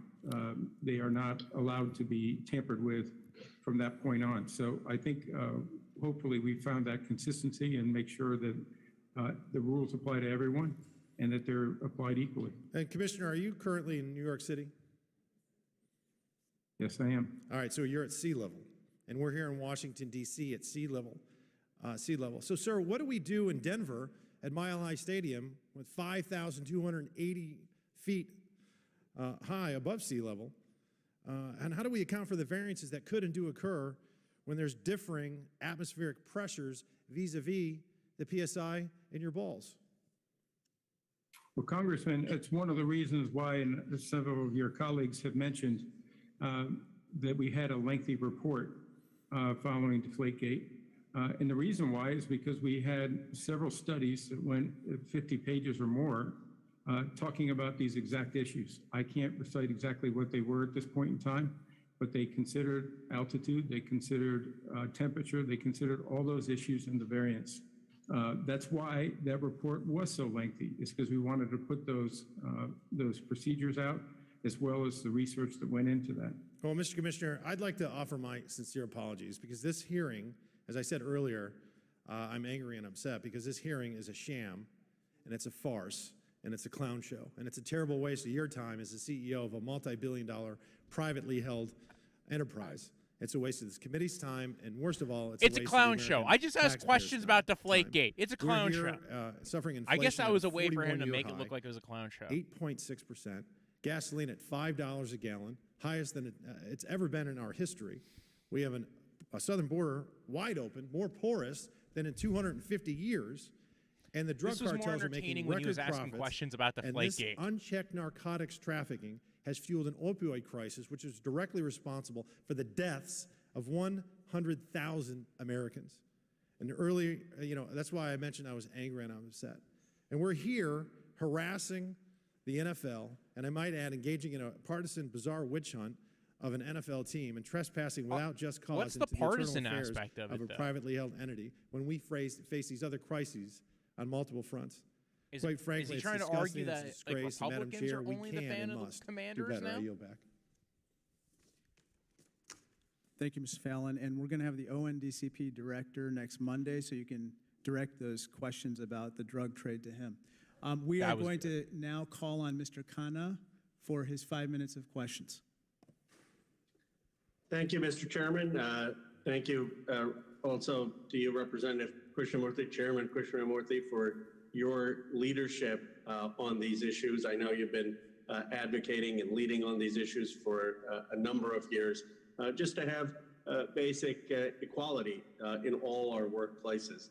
Thank you. Chairman Goodell, I'm of course, 49ers fan. I represent Silicon Valley, and I'm a fan not of just of the team on the field, but I am sure you know Hannah Gordon there, who's a senior executive, and she has participated on a number of panels actually in Silicon Valley about creating a workplace that empowers women, about making sure that women have equal pay, about tackling issues of childcare, about tackling issues of discrimination. And she's, I think, extraordinary.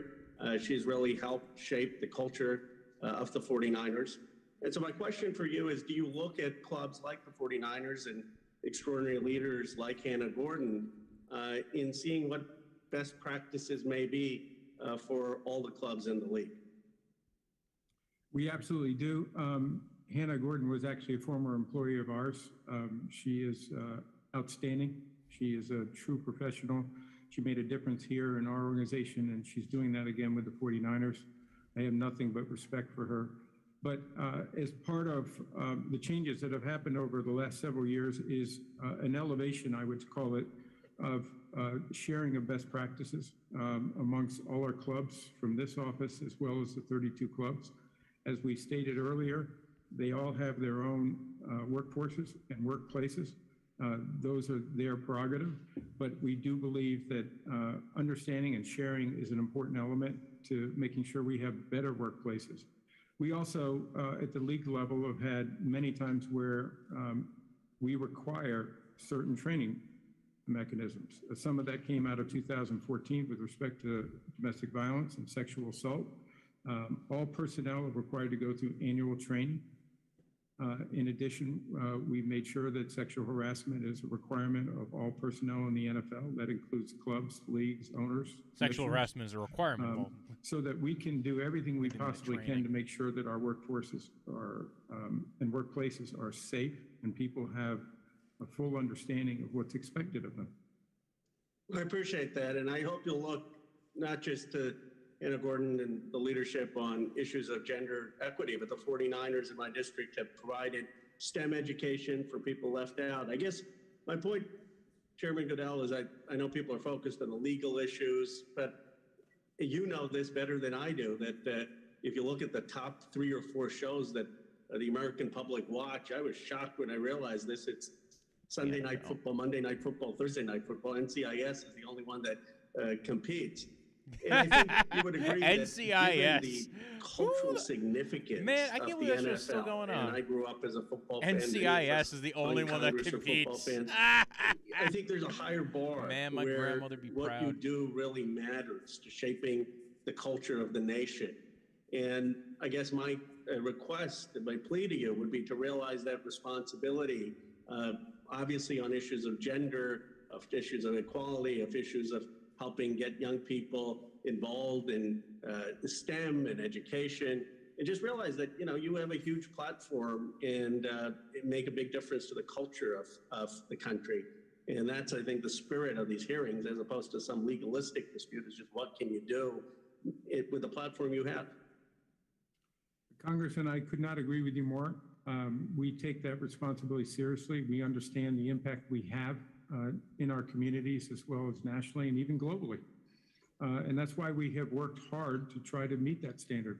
We're not perfect, but we work hard to, whenever we see something that we can improve on, we dig in and we do our best to make sure that we're a leading voice and an institution that people can look to say, they're doing things the right way. And I appreciate your comments. It's well beyond gender, to your point. It's diversity in general. It's making sure that we do everything in our communities, including making sure that our communities are addressing the difficult issues that some of you have talked about today, and making sure that our teams are playing an active force in some of that. whether it's our work on how do we get people to vote.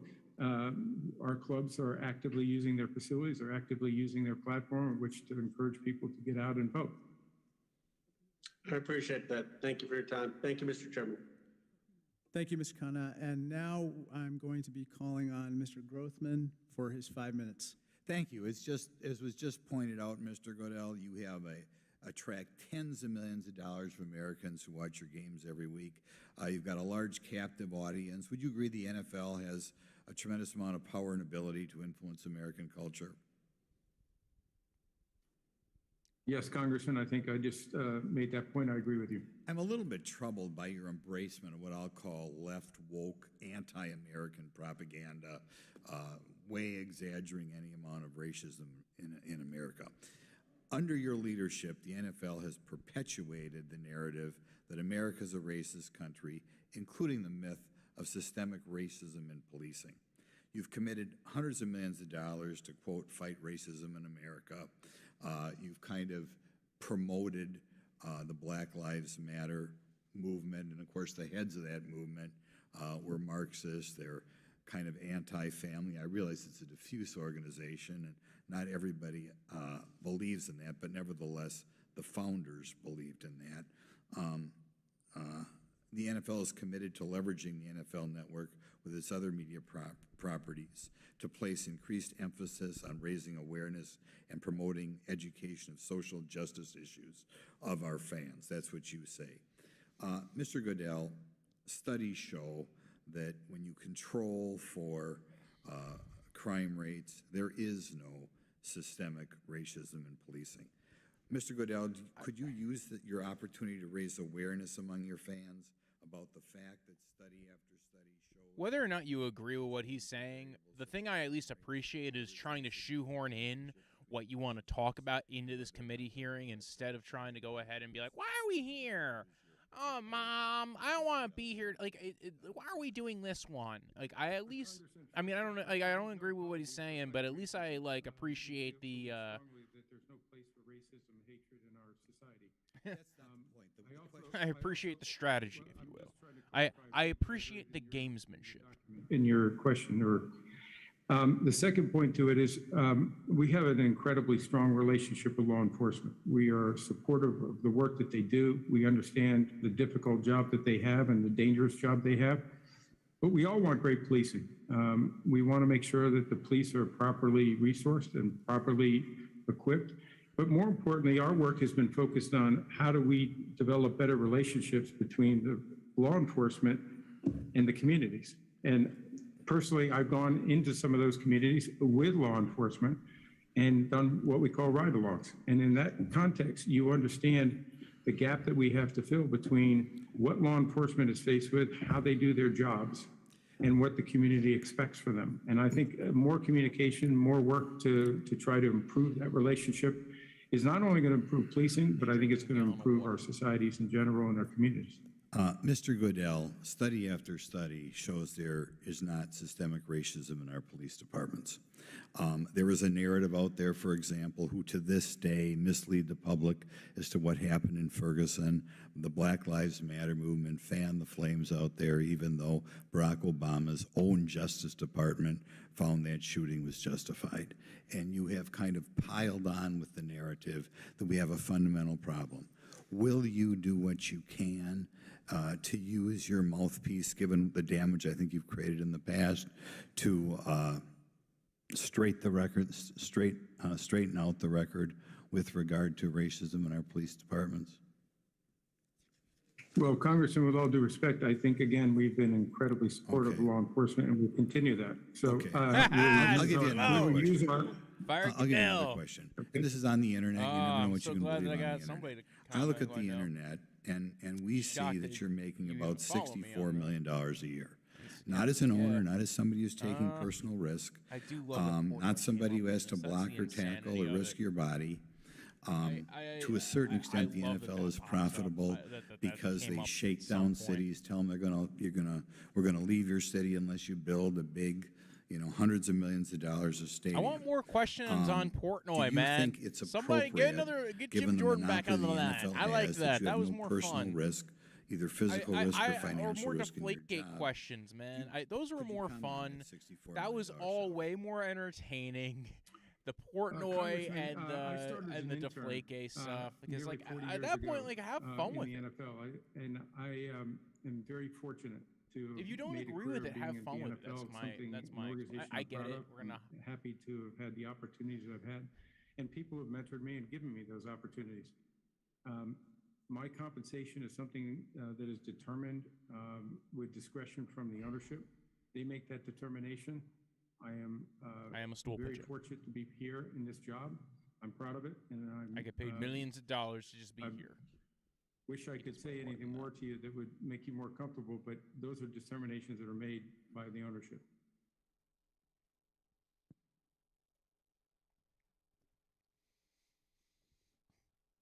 Thank you. Thank you for the questions, Mr. Grothman. One thing I just wanted to clarify, the commissioner said that the difference between releasing the Miami Dolphins report and the Wilkinson investigation is that witnesses in the Miami Dolphins case did not request their identities to remain confidential. That is not correct. According to page 54 of the Dolphins report, it says witnesses, quote, specifically asked that their identities remain confidential. A few even seemed to fear potential retaliation for cooperating with our inquiry, and we honored their request, close quote. I'd now like to recognize the gentlewoman from Ohio, Ms. Brown, for her questions. Thank you. Thank you, Mr. Chairman, and I appreciate this committee holding this hearing. Commissioner Goodell, you have repeatedly touted that the NFL should be held to a high standard, and I applaud you for that. You have also assured us that when the NFL took over the investigation of the Commanders, it was to, quote, provide greater public assurance of the integrity and independence of this investigation. And yet, it's been reported 8 days after the NFL assumed oversight of the Wilkinson investigation, it signed an agreement with the Commanders. A secret agreement is how some might call it. But the agreement gave Dan Snyder the Commanders the right to veto the release information or communication shared with the Wilkinson investigation. So my question, yes or no, Mr. Goodell, is it true that the Commanders blocked the NFL from turning over 40,000 documents from the internal investigation to this committee in response to its October 2021 request? Congresswoman, sorry, this was a legal agreement that allowed the transfer of the investigation that was begun under the Washington Commanders authority and was transferred to the NFL. I'm not a lawyer, but I fully understand from our people, my understanding is that it did not prevent us from sharing any information. Just reclaiming my time, is that a yes or a no, Mr. Goodell? I'm sorry. It's the answer to my question. It's neither. I'm trying to bring clarity to the question. Okay, I'm going to respectfully reclaim my time. The NFL, it's also been reported that the NFL stood by while Mr. Snyder ran a shadow investigation, deploying private investigators to the homes of his accusers in an effort to intimidate them while he offered them hush money to buy their silence. Mr. Goodell, did you or anyone from the NFL tell Mr. Snyder or his attorneys to stop using private investigators? Yes or no, please? We, as soon as we took over the investigation, we made it clear to them that they should not be investigating any of these matters. Secondly, we asked that the Commanders reach out to current employees as well as former employees to encourage them to participate. So any efforts to intimidate witnesses or prevent them from doing it would be inconsistent with that. What about the subpoenaing of private emails and phone records from former employees about confidential communications with the Washington Post regarding the Commanders' toxic workplace? Can you tell me about that? I'm not sure I understand your question, Congresswoman. Did you ask for that to cease, or was there any engagement from you to stop that usage? For what to cease? I'm sorry. The subpoenaing of private emails and phone records from former employees about confidential communications with the Washington Post regarding the Commanders' toxic workplace? I'm not clear on what that is. I'm happy to follow up with our staff and our attorneys to make sure we get you an answer, but I'm not familiar with that. Okay. All right. Well, after hearing some of the questions that have been put forth and your responses, it seems to me that the NFL picked a side in this investigation, which silenced the voices of employees and allowed Mr. Snyder to peddle his own version of the facts. And I think it's been stated here, while I again applaud the efforts and the steps that you have taken to reverse course, it is, I associate myself with the comments of my colleague, Mr. Rokana. We can and we must do better. We should not allow the owners to decide what information is made public, and we should not allow them to silence their employees with non-disclosure agreements that conceal workplace misconduct. So it is my hope and my belief that this committee must act to pass meaningful legislation that will protect the workers in the lead and around the country. And so, with all sincerity, I thank you for coming forward and taking the time to answer this committee's questions, and hope that you will continue to take the steps to lead the nation as an example of what it takes to have a productive, quality, safe workplace. Thank you so much. And with that, Mr. Chairman, I yield back. Thank you. The gentleman from Pennsylvania, Mr. Keller, is recognized for 5 minutes. Thank you, Madam Chair and Ranking Member Comer. This committee had a joint roundtable last February, and the subject came up, and my position on this is the same, and that is there is no excuse for abusive behavior or harassment in any work environment. In any instances of such behavior, they should be fully investigated and violators held accountable. But as I also pointed out in February, this committee has been tasked with investigating waste, fraud, and abuse of taxpayer dollars and ensuring government agencies are operating properly. The fact that we are not discussing historically high inflation, prompting the highest Fed rate hike since 1994, a nationwide gas average All right, we're back to this line again, and I'm not, like, I get it, I get the argument, and believe me, all these things are important. I just want more interest. I'm sorry, but for entertainment purposes, I want more interesting questions. That's it. I don't care, man. I don't care. I do care. I care a lot. Gas prices are insane right now. You get the baby formula shortage, you got a tampon shortage, but sir, I just want funnier, more interesting questions. I want this to be entertaining. People would pay attention. They don't want people to pay attention to the government. Please ignore the men behind the mirror kind of deal. But what?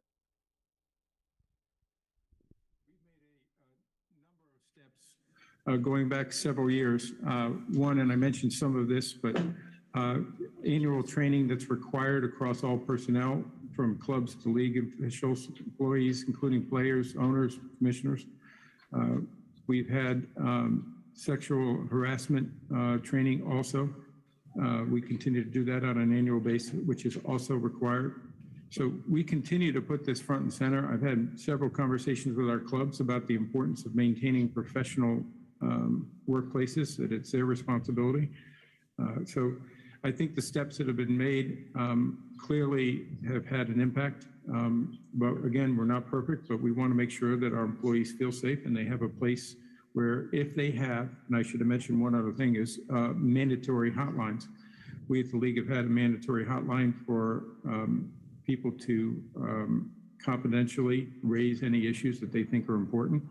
And we also have required that of all our 32 clubs. So I think steps to make it easier for people to report if there are violations or alleged violations, and most importantly for us to follow up responsibly, have been welcome and needed, and are the important steps that need to be taken to keep a workplace safe and productive. Okay. The commanders are required to submit semi-annual reporting assessments to the NFL through July 31st of 2023. What sort of metrics does the team report, and do these metrics provide an accurate picture of the commanders' workplace culture? That's actually a good question. You're asking good questions now? They actually don't give it to us. It's put in a report. It's actually gathered by an independent firm, Vestry Light. They go in, they meet with employees, they meet with the executives as well as HR and anybody they wish. They have full access. The report that we saw in February that was shared with all of you indicated a substantial transformation of the organization. Many of those that were in the organization said that it's a major change and a positive change and something where they feel that they're in an organization that they're proud of and they think that the policies that have been implemented by the commanders and the executives all the way up to the ownership are productive and helpful. So they're doing everything that's been put in place by the NFL to create a culture that would be an acceptable workplace environment. They're Yes, meeting. I think They're meeting. They're clearly. They're meeting. They clearly have. Their goals. I'm sorry. They're meeting their goals, I guess, is my question, and the things that they've been asked to do. I think this work is something that is, you never achieve the goal line. I think you have to continue to work on this. But I think the steps that have been taken, the recommendations made by Beth Wilkinson that were implemented by the commanders, the executives and the ownership have taken this seriously and made significant changes to their organization. There will be more work to do. We all have more work to do. Yeah, but I guess the point is everything they've been asked to comply with, they've been complying with, as they should, okay? But they've been doing that. That is correct. That's correct. The commanders have been fined $10 million following initial investigation into the matter last year, among other penalties. If the commanders have been meeting the required outcomes of what the NFL has put forth, and you say, of course, there's always training and things that we need to do, but if they've made this progress and been doing the things that the other organizations have been doing, quite frankly, why do we need to have you here today? The gentleman's time has expired. The gentleman may answer the question. As I said, Congressman, I was invited. I think I wanted the opportunity to say that we really have made significant changes to the commanders organization. They have, and I think it's an important lesson and instructive in the sense of making sure that we have participation of the employees in identifying what the culture is, identifying the efforts, and making sure independent people look at that. I think it's good that he the way he has handled this portion of it when he's asked, why are you here today, that he is not making it sound like it is a chore or a waste of his time. And that it kind of comes off as like he's promoting awareness for it, and that he thinks that this is a good use of his time. So, time has expired. Mr. Johnson from Georgia is recognized. Mr. Johnson from Georgia. Thank you, Madam Chair. And I would implore my colleagues on the other side of the aisle to have respect for the chair and to cease and desist conversation when that gavel comes down. Mr. Goodell, credible, numerous, and serious allegations of sexual misconduct have been made against the Washington Commanders and owner Dan Snyder, who also stands accused of maintaining a toxic work environment. I wonder if we're going to get questions about organizations. It should be noted that Mr. Snyder turned down an invitation to appear before this committee, and I thank you for agreeing to appear before us today.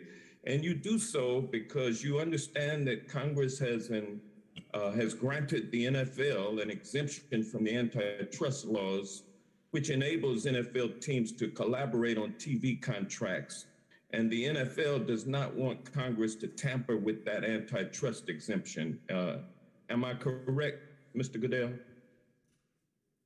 Well, we do. I'm here because I feel it's our responsibility to do that. And well, you would never refuse a request by the committee to come to testify before the committee because you're concerned about what Congress can do about the NFL's antitrust exemption. Isn't that correct? They're going to get rid of it? If I could, let me just address the first portion. Well, no, I just want to get a yes or no answer for that question. It's not a yes or no answer, is it? It is, Mr. Goodell. Okay. Please cooperate with me now. I'm trying to, I'm working sir. with you. Just answer my question, sir. I actually don't think it's a yes or no question. There's various reasons to come in and testify. To tamper with the NFL exemption, antitrust exemption, correct? actually don't think that's much of a risk. Because I believe you should hear our experience with the Washington Commanders, as I said. Secondly, regarding the Okay, all right. Well, let me move on. I'm trying to address your antitrust exemption. I think the antitrust exemption that was put back in the early '60s has been very good for consumers. It has been very profitable for the NFL, and I'm going to reclaim my time. The findings of the NFL's investigation into allegations of sexual harassment by Dan Snyder and the Commanders organization remains secret, and Mr. Snyder himself has not been held accountable by the NFL. Additionally, the NFL has entered into an agreement with Dan Snyder, which prevents the findings of the internal investigation from coming to light. Every step of the way, the NFL appears to have been part of a cover-up that has resulted in credible allegations of the maintenance of a culture of sexual harassment at the Washington Commanders being swept under the rug. Meanwhile, for all we know, women working for the Washington Commanders are still being subjected to a hostile workplace environment while the NFL has stood by Dan Snyder. Statements that the NFL has held Dan Snyder accountable are impossible to verify because of your unwillingness to reveal the findings of the internal investigation. With the antitrust exemption that the NFL enjoys, which has enabled it to be wildly profitable as an enterprise, it is no secret that the influence your company has in the nation and across the world, Mr. Goodell, is fundamental. Why not use this as an opportunity to positively influence the public by holding Dan Snyder accountable for his actions? I think this is his point of view. He is. Well, we believe we have held him accountable. As we said, we had an independent investigation. In what way have you held him accountable? He was fined over $10 million. He stepped away from the organization now for a year. He's required as so the investigation then has been completed. If it has resulted in a fine, why haven't those results been released to the public? We released a summary report, which as I Why not the full report? Because there is no full written report. Why not? We had an oral report. Why has there not been a full written report rendered on this very important issue? There was a 5-page report that not only talked about our findings in a summary form, it talked about the toxic organization and the facts that we needed to implement new policies and procedures there. We put those recommendations from the independent investigator, Beth Wilkinson, and they implemented and adopted each of those 10 recommendations. A 5-page report, Mr. Goodell. The gentleman's time has expired. The gentleman's time has expired. We now call upon Mr. Gibbs from Ohio. You're now recognized, Mr. Gibbs, for 5 minutes. Yeah, thank you. First, before I yield my time, I want to associate myself with the comments made by Ranking Member Comer about, I hope we have some hearings in the future with cabinet secretaries dealing with our border, dealing with our energy crisis. We've not had a cabinet secretary for this committee, this Congress. It's very nice to have that.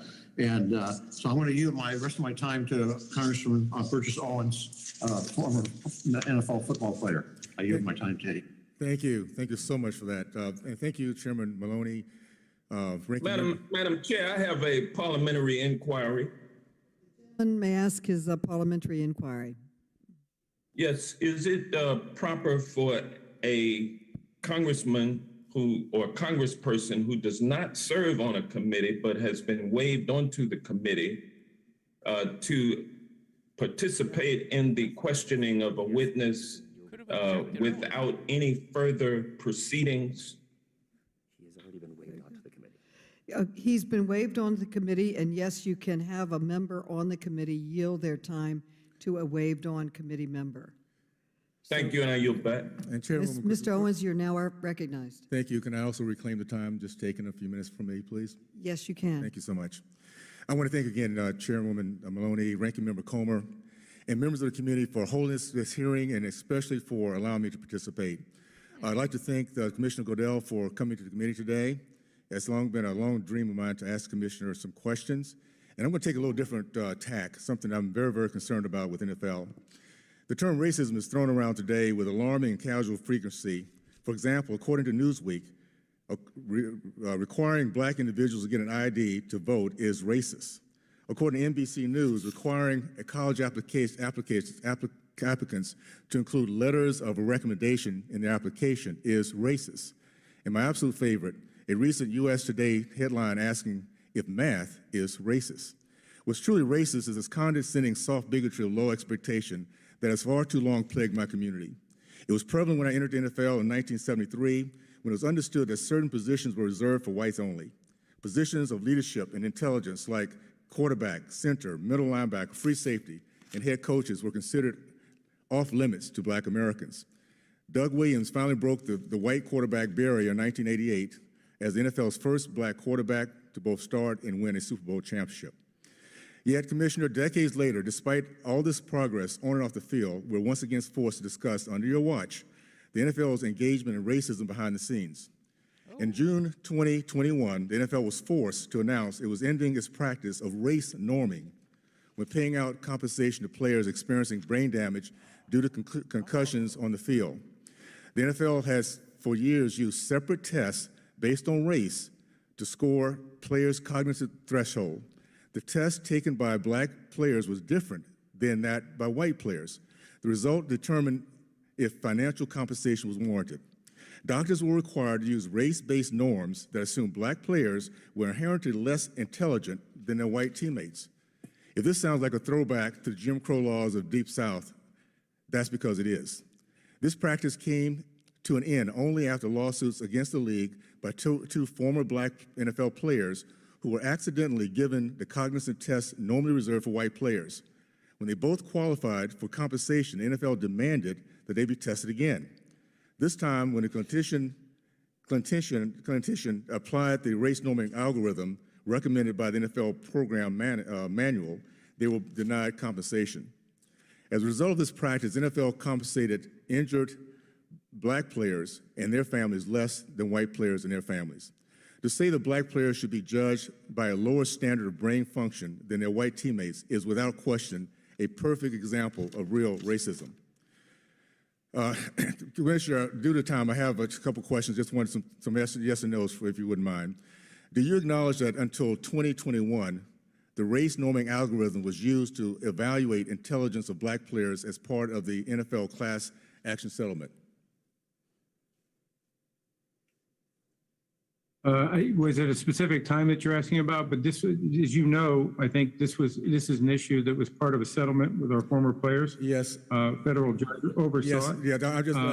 Commissioner, if you wouldn't mind. Commissioner, if you wouldn't mind. Yes. This was back in this 2013 settlement. Did you recognize the race norming algorithm was part of that settlement? You commented on that, and I know the NFL has apologized for that. Yes, the two parties agreed to that because it was a standard medical procedure. What we agreed to do just recently is change that. I'd like to reclaim my plans. Thank you so much. Do you agree that the NFL's use of a scale for black Americans versus those of any other race is the definition of systemic racism? Real simple, yes or no? It was not required by any doctor to use those standards, and we adopted new standards. If it was not required, then why was it used? Because at the end of the day, there was a separate system used for black and whites. Okay, that's a medical standard far beyond the NFL. That being said, I know you apologize for it. The NFL has apologized. I'll just say, let me just say this real quickly. Speaking on behalf of my black and white brothers who gave their careers to make sure that we got past racism, this is an atrocity. And the fact the NFL has judged black people at a different rate and intelligence than white people is something that needs to be looked at. And I look forward to having this longer conversation with you as we get into the coming months. And I thank you, and I'll yield back. The gentleman yields back. The gentlewoman from Michigan, Ms. Tlaib, is now recognized for 5 minutes. May I? Thank you so much. And I just want to commend my colleague. You know, this is why lived experience is so incredibly important. As a survivor of sexual harassment, it was my first job outside of college. I can tell you it is so incredibly important that Congress leads on this issue in making sure that everyone is safe. away from discrimination. Again, that can be incredibly traumatic and can last a very long time with people as they move from career to career. You know, when dozens of women came forward with allegations of a toxic workplace at the Commanders, team owner Dan Snyder stated, and I quote, "I have admittedly been too hands-off as an owner and have allowed others to have day-to-day control to the detriment of our organization." Commissioner, you were personally briefed on internal investigation into the Commanders, as you know, and sitting here today, do you believe that Dan Snyder was hands-off team owner? I think the issue is he was a little too hands-on. Was he a hands-off team owner, sir? In my judgment. Yes or no? Was he hands-off? The owner is responsible for the workplace. Yeah. Okay. The committee has recently obtained evidence shows that exactly how involved Dan Snyder was in fueling the toxic workplace environment. The committee conducted a deposition of Dave Popkin, who was chief operating officer of the Commanders for a number of years. He worked with Mr. Snyder every single day. Do you want to know, he said basically, this is what he said to us, that he said, quote, both hands on when it came to Mr. Snyder. So he's very directly involved. Mr. Popkin also detailed his role in decisions big and small. And I'd like to talk about one of those decisions, if I may, Commissioner, that I found particularly troubling. In the fall of 2002, the team hired a new head coach who, according to Mr. Popkin, quote, groped a member of the public relations staff at an event. According to Mr. Popkin, he consulted with Mr. Snyder about what to do, even though, as he said, quote, I knew what we were going to do. Do you know what he said, what he was talking about, Commissioner, here? And of course, it was nothing. He was going to do nothing. Mr. Popkin said that he, Mr. Snyder, decided, quote, we weren't going to confront the new coach. Commissioner Goodell, Mr. Popkin participated in a number of interviews with the. I think what she's saying is very important. She's going over the deposition, Mr. Popkins. I just wanted to pause this real quick because, I think this is very important. This is one of the issues with having a hearing like this where each person's only allotted 5 minutes. You're trying to establish foundation so that people know what's going on. Like, why are you basing this question off of it? And basically, you're getting a chance to basically ask 2 questions at a time. We saw with Mr. Burgess. Again, I thought his questioning was very interesting, although granted not about this particular matter, but dealt with race norming, with the NFL concussion settlement. And now here we're hearing more about this particular issue. I think both these Congress people have been very fascinating with the information they have brought up. But again, this is the problem with only having 5 minutes. The law firm handling internal investigation. Has NFL looked into these allegations against the former coach? Listen, all of those allegations should be treated seriously. You're working with the firm, has he, sir? All these allegations have been treated. So the allegation of groping a public relations staffer was investigated. All I can tell you is we've hired an independent investigator. Yep, got it. I got it. They did the same thing at that previous job I was at. They did the same thing and wrote it off. Committee staff conducted another deposition, Commissioner, this time a former president of business operations, a CEO, Brian Lafimina. He testified that he raised allegations made by Rachel Elgelson, a former Commanders employee, about the misconduct of Commanders executive Larry Michael. Ms. Ingleson alleged that Mr. Michael, quote, would touch her face in an unwanted fashion, talk about her looks in front of the large audiences, and kiss her. Mr. Lafimina says that he brought these allegations to Mr. Snyder's attention in July 2018. According to Mr. Lafimina, Mr. Snyder's response was, quote, Larry was a sweetheart and Larry wouldn't hurt anybody. 2 years later, in July 2020, Mr. Michael resigned from the club after 7 former employees said he routinely discussed the physical appearance of female colleagues in sexual and disparaging overtones. He even made crude comments about an intern. Take a listen to what he said, Commissioner, if we can play the audio, please. Up the OTAs in this edition of Redskins Nation right after this. Way to go, buddy. Thanks, man. I couldn't tell if you wanted me to go longer or shorter or what. I do think our intern is looking better every day. I do think our intern is a little blonde there talking to Ace. They said blonde and black. Yeah. Sure, yeah. The hell of an outfit in the middle of June. She's looking freaking pretty good. I don't know what the fuck's going on there. 240. Unbelievable, so disgusting. Mr. Snyder wasn't hands off. He simply turned a blind eye to the conduct he didn't want us all to see, right? This is all too common in an American workplace. Commissioner Goodell, is this acceptable way to run a team? That example you just showed me is not acceptable, and is Could have been your daughter, sir. It could have. I mean, it literally is disgusting. completely agree Would you with that. commit to doing more? I mean, right now you keep saying you did everything possible. You're studying. You have to do more. Yes or no? Are you willing to do more?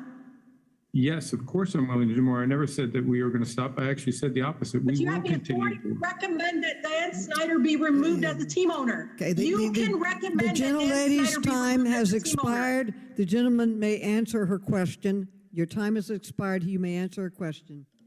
Should Dan Snyder I be think I'm removed? good. Remove him. Will you remove him? I don't have the authority to remove him, Congresswoman. Okay. The time has expired. The gentleman from Texas, Mr. Sessions, is recognized for 5 minutes, and votes have been called. Okay. Madam Chairman, thank you very much. I appreciate you and Mr. Comer trying to work together. Commissioner, I want to thank you for taking time to be with us today. I think you've heard that Congress is sometimes assertive about some of the ideas that we have, but I thank you for taking your time to be here. I think answering questions that dealt with someone else's behavior, also your own, because as commissioner, you have a responsibility for the league.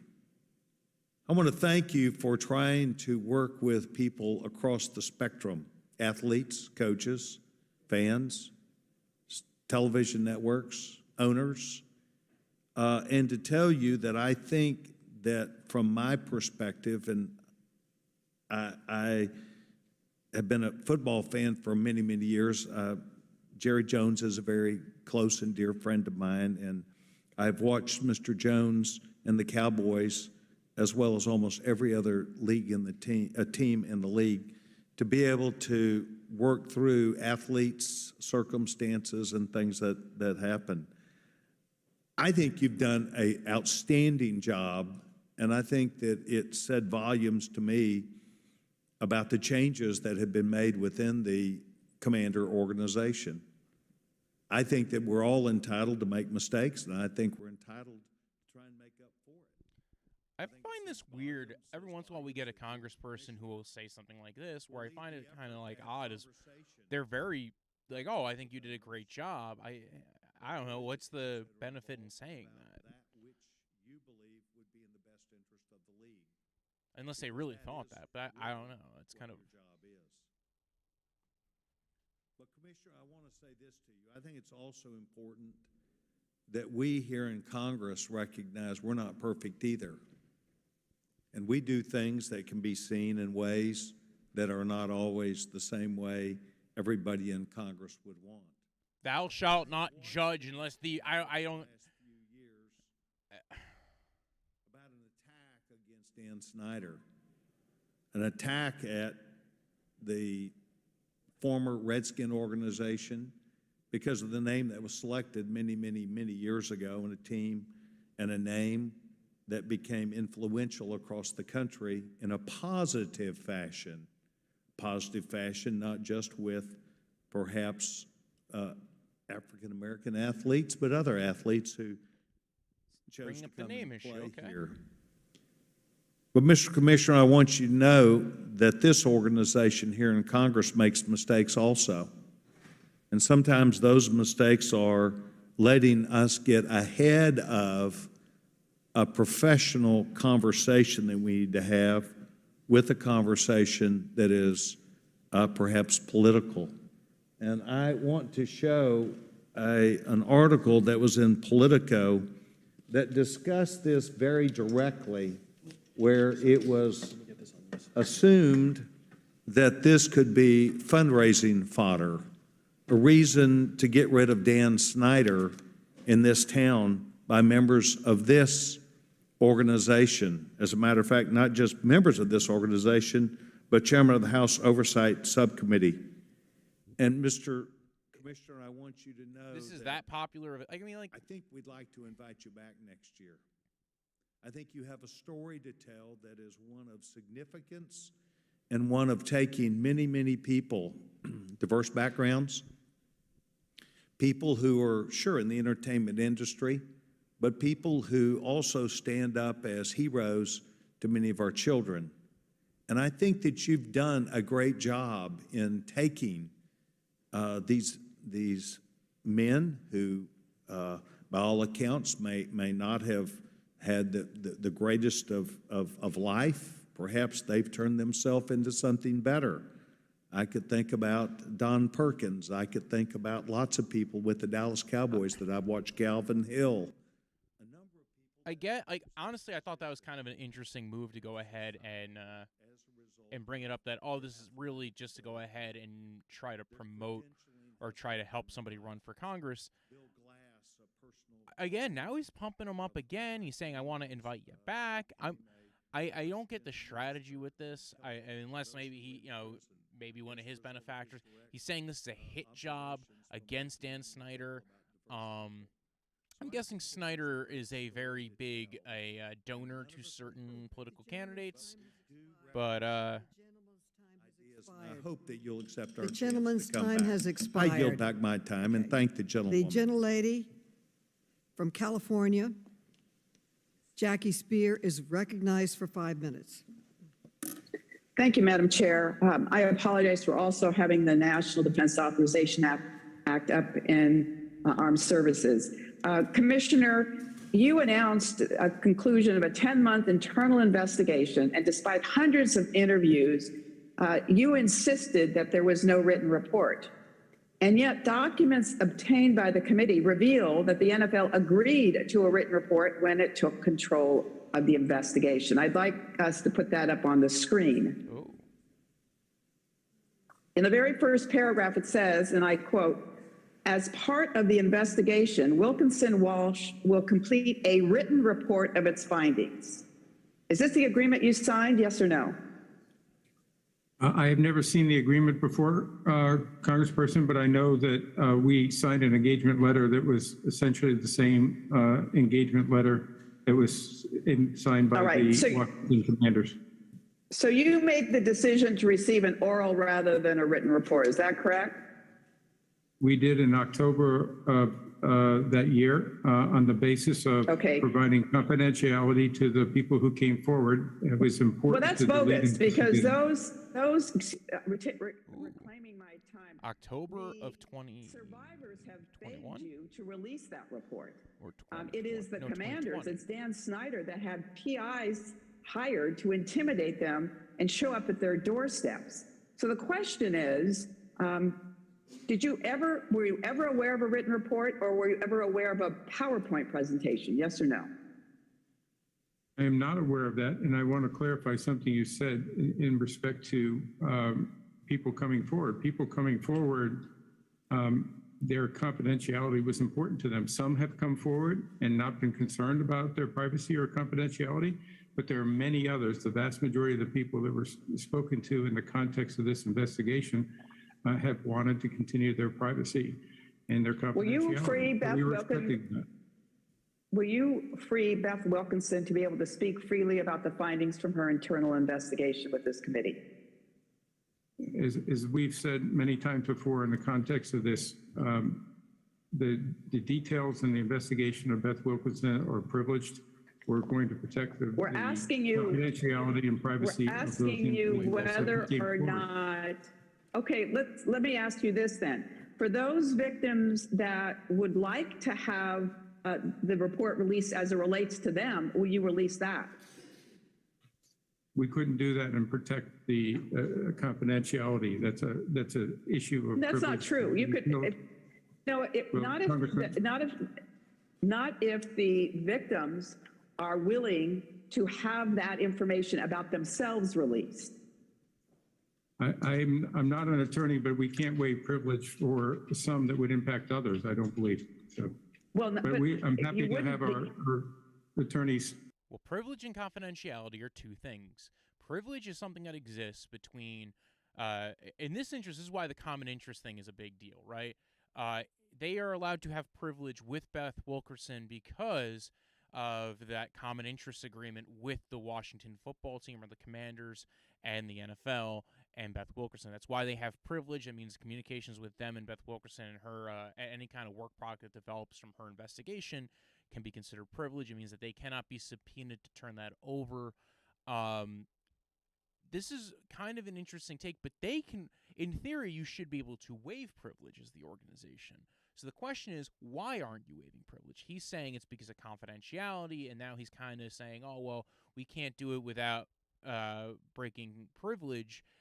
This is where the rumors of the that common interest privilege come in, though, because if they do have common interest privilege and that part of that agreement is both sides have to waive the privilege in order for it to be released, that becomes the issue. And that's, I think, why everybody's sitting here saying, I think we finally caught something here that I think is important from Goodell. I think there's been a lot of important things said by Goodell, but this I think is very important. And this is going to the heart of why he is here is, hey, you were establishing that earlier you said this common interest privilege, that this common interest agreement helped you just take over this investigation. Well, now you're saying actually now he's not openly saying it. He's still blaming it on the individual witnesses and saying they have privilege, but they don't.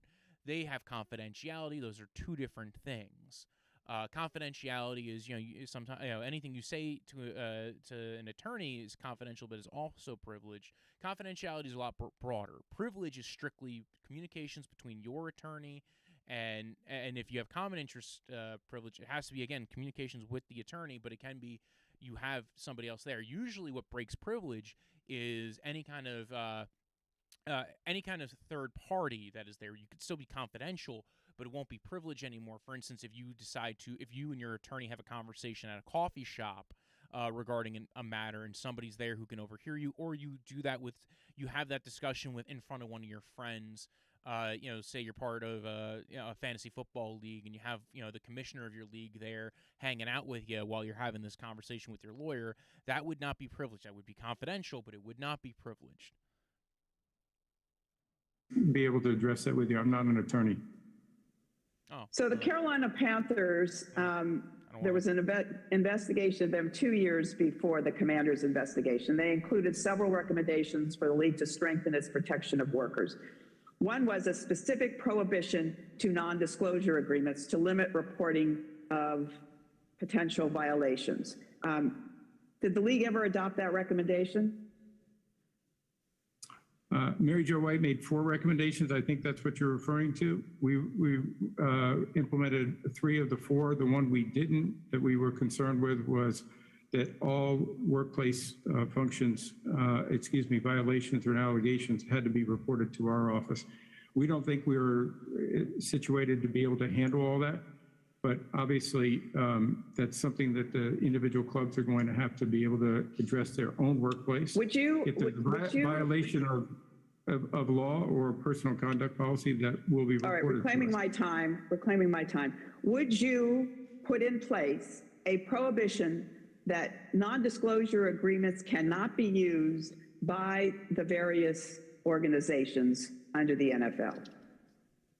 Well, I think this is similar to what the chairwoman mentioned in your legislation, and we said that we are operating on the basis that non-disclosure agreements cannot prevent a witness from coming forward and sharing the information with us.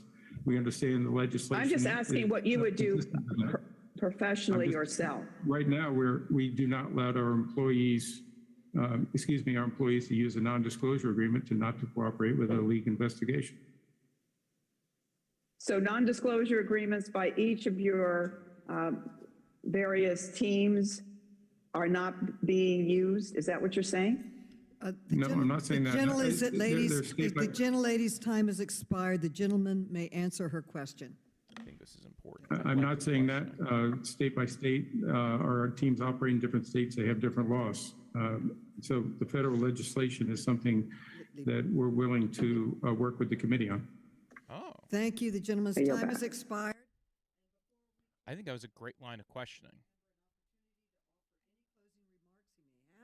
Ranking Member Comer, you are now recognized. Thank you, Madam Chair, and let me thank Commissioner Goodell for testifying here today. Really appreciate that and the conversation. And let me summarize what we heard today from 2.5 hours of testimony is that there was a toxic work culture at the Washington Redskins football team. The NFL came in, had independent auditors come in. They identified the problem. Those people were held accountable. They were terminated. And the NFL has ongoing investigations into this. And, from what we've heard today, the problems have been fixed and the organization moves on. We don't believe this was a role of Congress. We don't think this was a good use of congressional time. We don't think this was a good use of taxpayer dollars. Madam Chair, before I close, so we will be wrapping up. I thought the last Congresswoman who questioned him, I think she had some of the best questions, the best information. Clearly, they are very restrictive on time for this. It is just one person testifying. It's not like the round table was. I think that went on for a lot longer.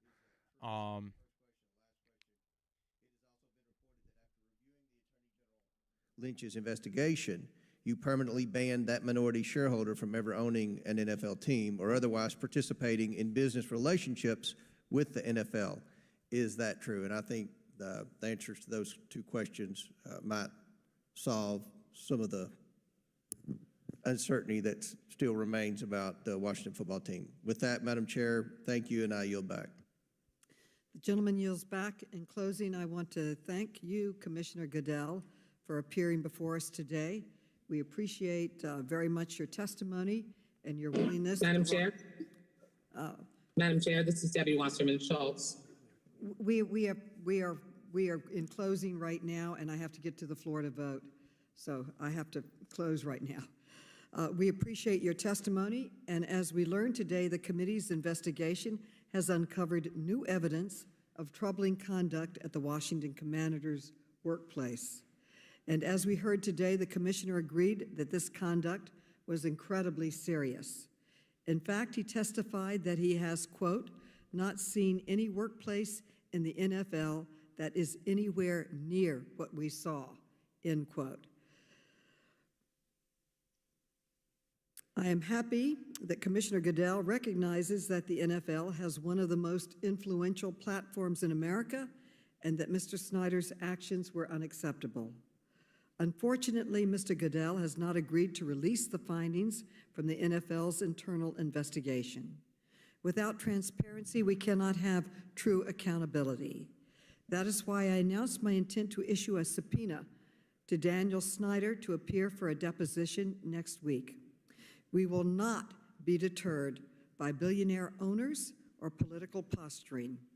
The victims demand answers, and we all demand justice. I want to briefly address some questions raised today about the committee's jurisdiction. To be clear, what I was conveying earlier is that the Oversight Committee has broad investigative authority under House Rule 10 to investigate any matter within Congress's legislative power. As I also explained earlier, this committee has a long bipartisan history of investigating workplace conduct in professional sports, including sexual misconduct. This investigation has already led to 2 bills that I introduced to help strengthen protections for workers from workplace misconduct. I would invite all of my colleagues on both sides of the aisle to join me in supporting these efforts. The committee will not waver in our efforts to conduct this investigation to ensure that women and all Americans are protected in the workplace. With that, and in closing, I want to thank our panelists again for your remarks, and I want to commend my colleagues for participating in this important conversation. With that, without objection, all members will have 5 legislative days within which to submit extraneous materials and to submit additional written questions for the witnesses to the chair, which will be forwarded to the witnesses for response. I ask our witness to please respond as promptly as possible. Again, thank you for your attendance today. This hearing is adjourned, and I hope I can make the vote. Well, that was quite interesting. I think there was a lot that we got out of that. Thanks for watching. If you tuned in, you can like, follow, subscribe, do all the YouTube stuff. I thought this was a very interesting hearing. I don't think we got a lot of information out of it, at least from Goodell's side, which you never really were. He's known that he's got to go into this and kind of be very terse on it. We got some, references to some other things. Deflategate, we got some discussion about the NFL concussion settlement, who I did want to touch on that. Thank you very much, and I want to thank our witnesses for... make sure that is paused. Yeah, so we had some discussion about that. I thought the one commentary on the Deflategate was a little bit interesting, and the reference to Tom Brady being a demigod or a god in New England was interesting and entertaining. But I thought, again, the best questioning came towards the end. It clearly was a more shortened committee hearing. I think they kind of knew what they wanted to get after. I think we knew who this was really for, was Dan Snyder, when he refused to show up. We will find out more about the deposition and how that will go down. And like I said before, the one thing I think they caught Goodell on was, I think it's going to be that differential of privilege versus confidential. That the privileged information that is protected, that they cannot release, is the stuff that I think they agreed to not release with Dan Snyder and the Washington Commanders, and that's the stuff that they can't waive the privilege on for Wilkinson to come forward. Technically, the NFL should be able to waive that privilege if it was just them hiring her. This might have been a mistake. It might have been an oversight. It might have been Snyder sitting there saying, well, I'm going to go ahead and stomp my feet and not cooperate, and you're going to have to sue to get me out.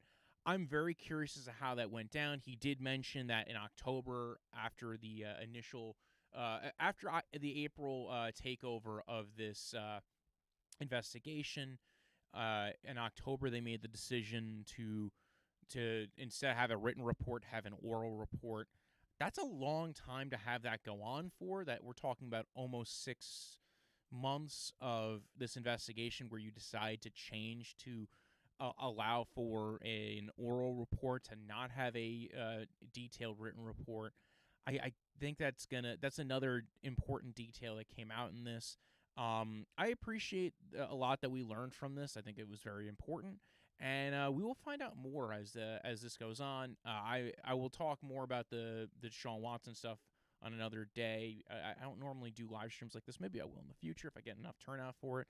But again, like, follow, subscribe. Check out the videos I have posted about Deshaun Watson and his legal situation, settling all but 4 cases. And tune in next time.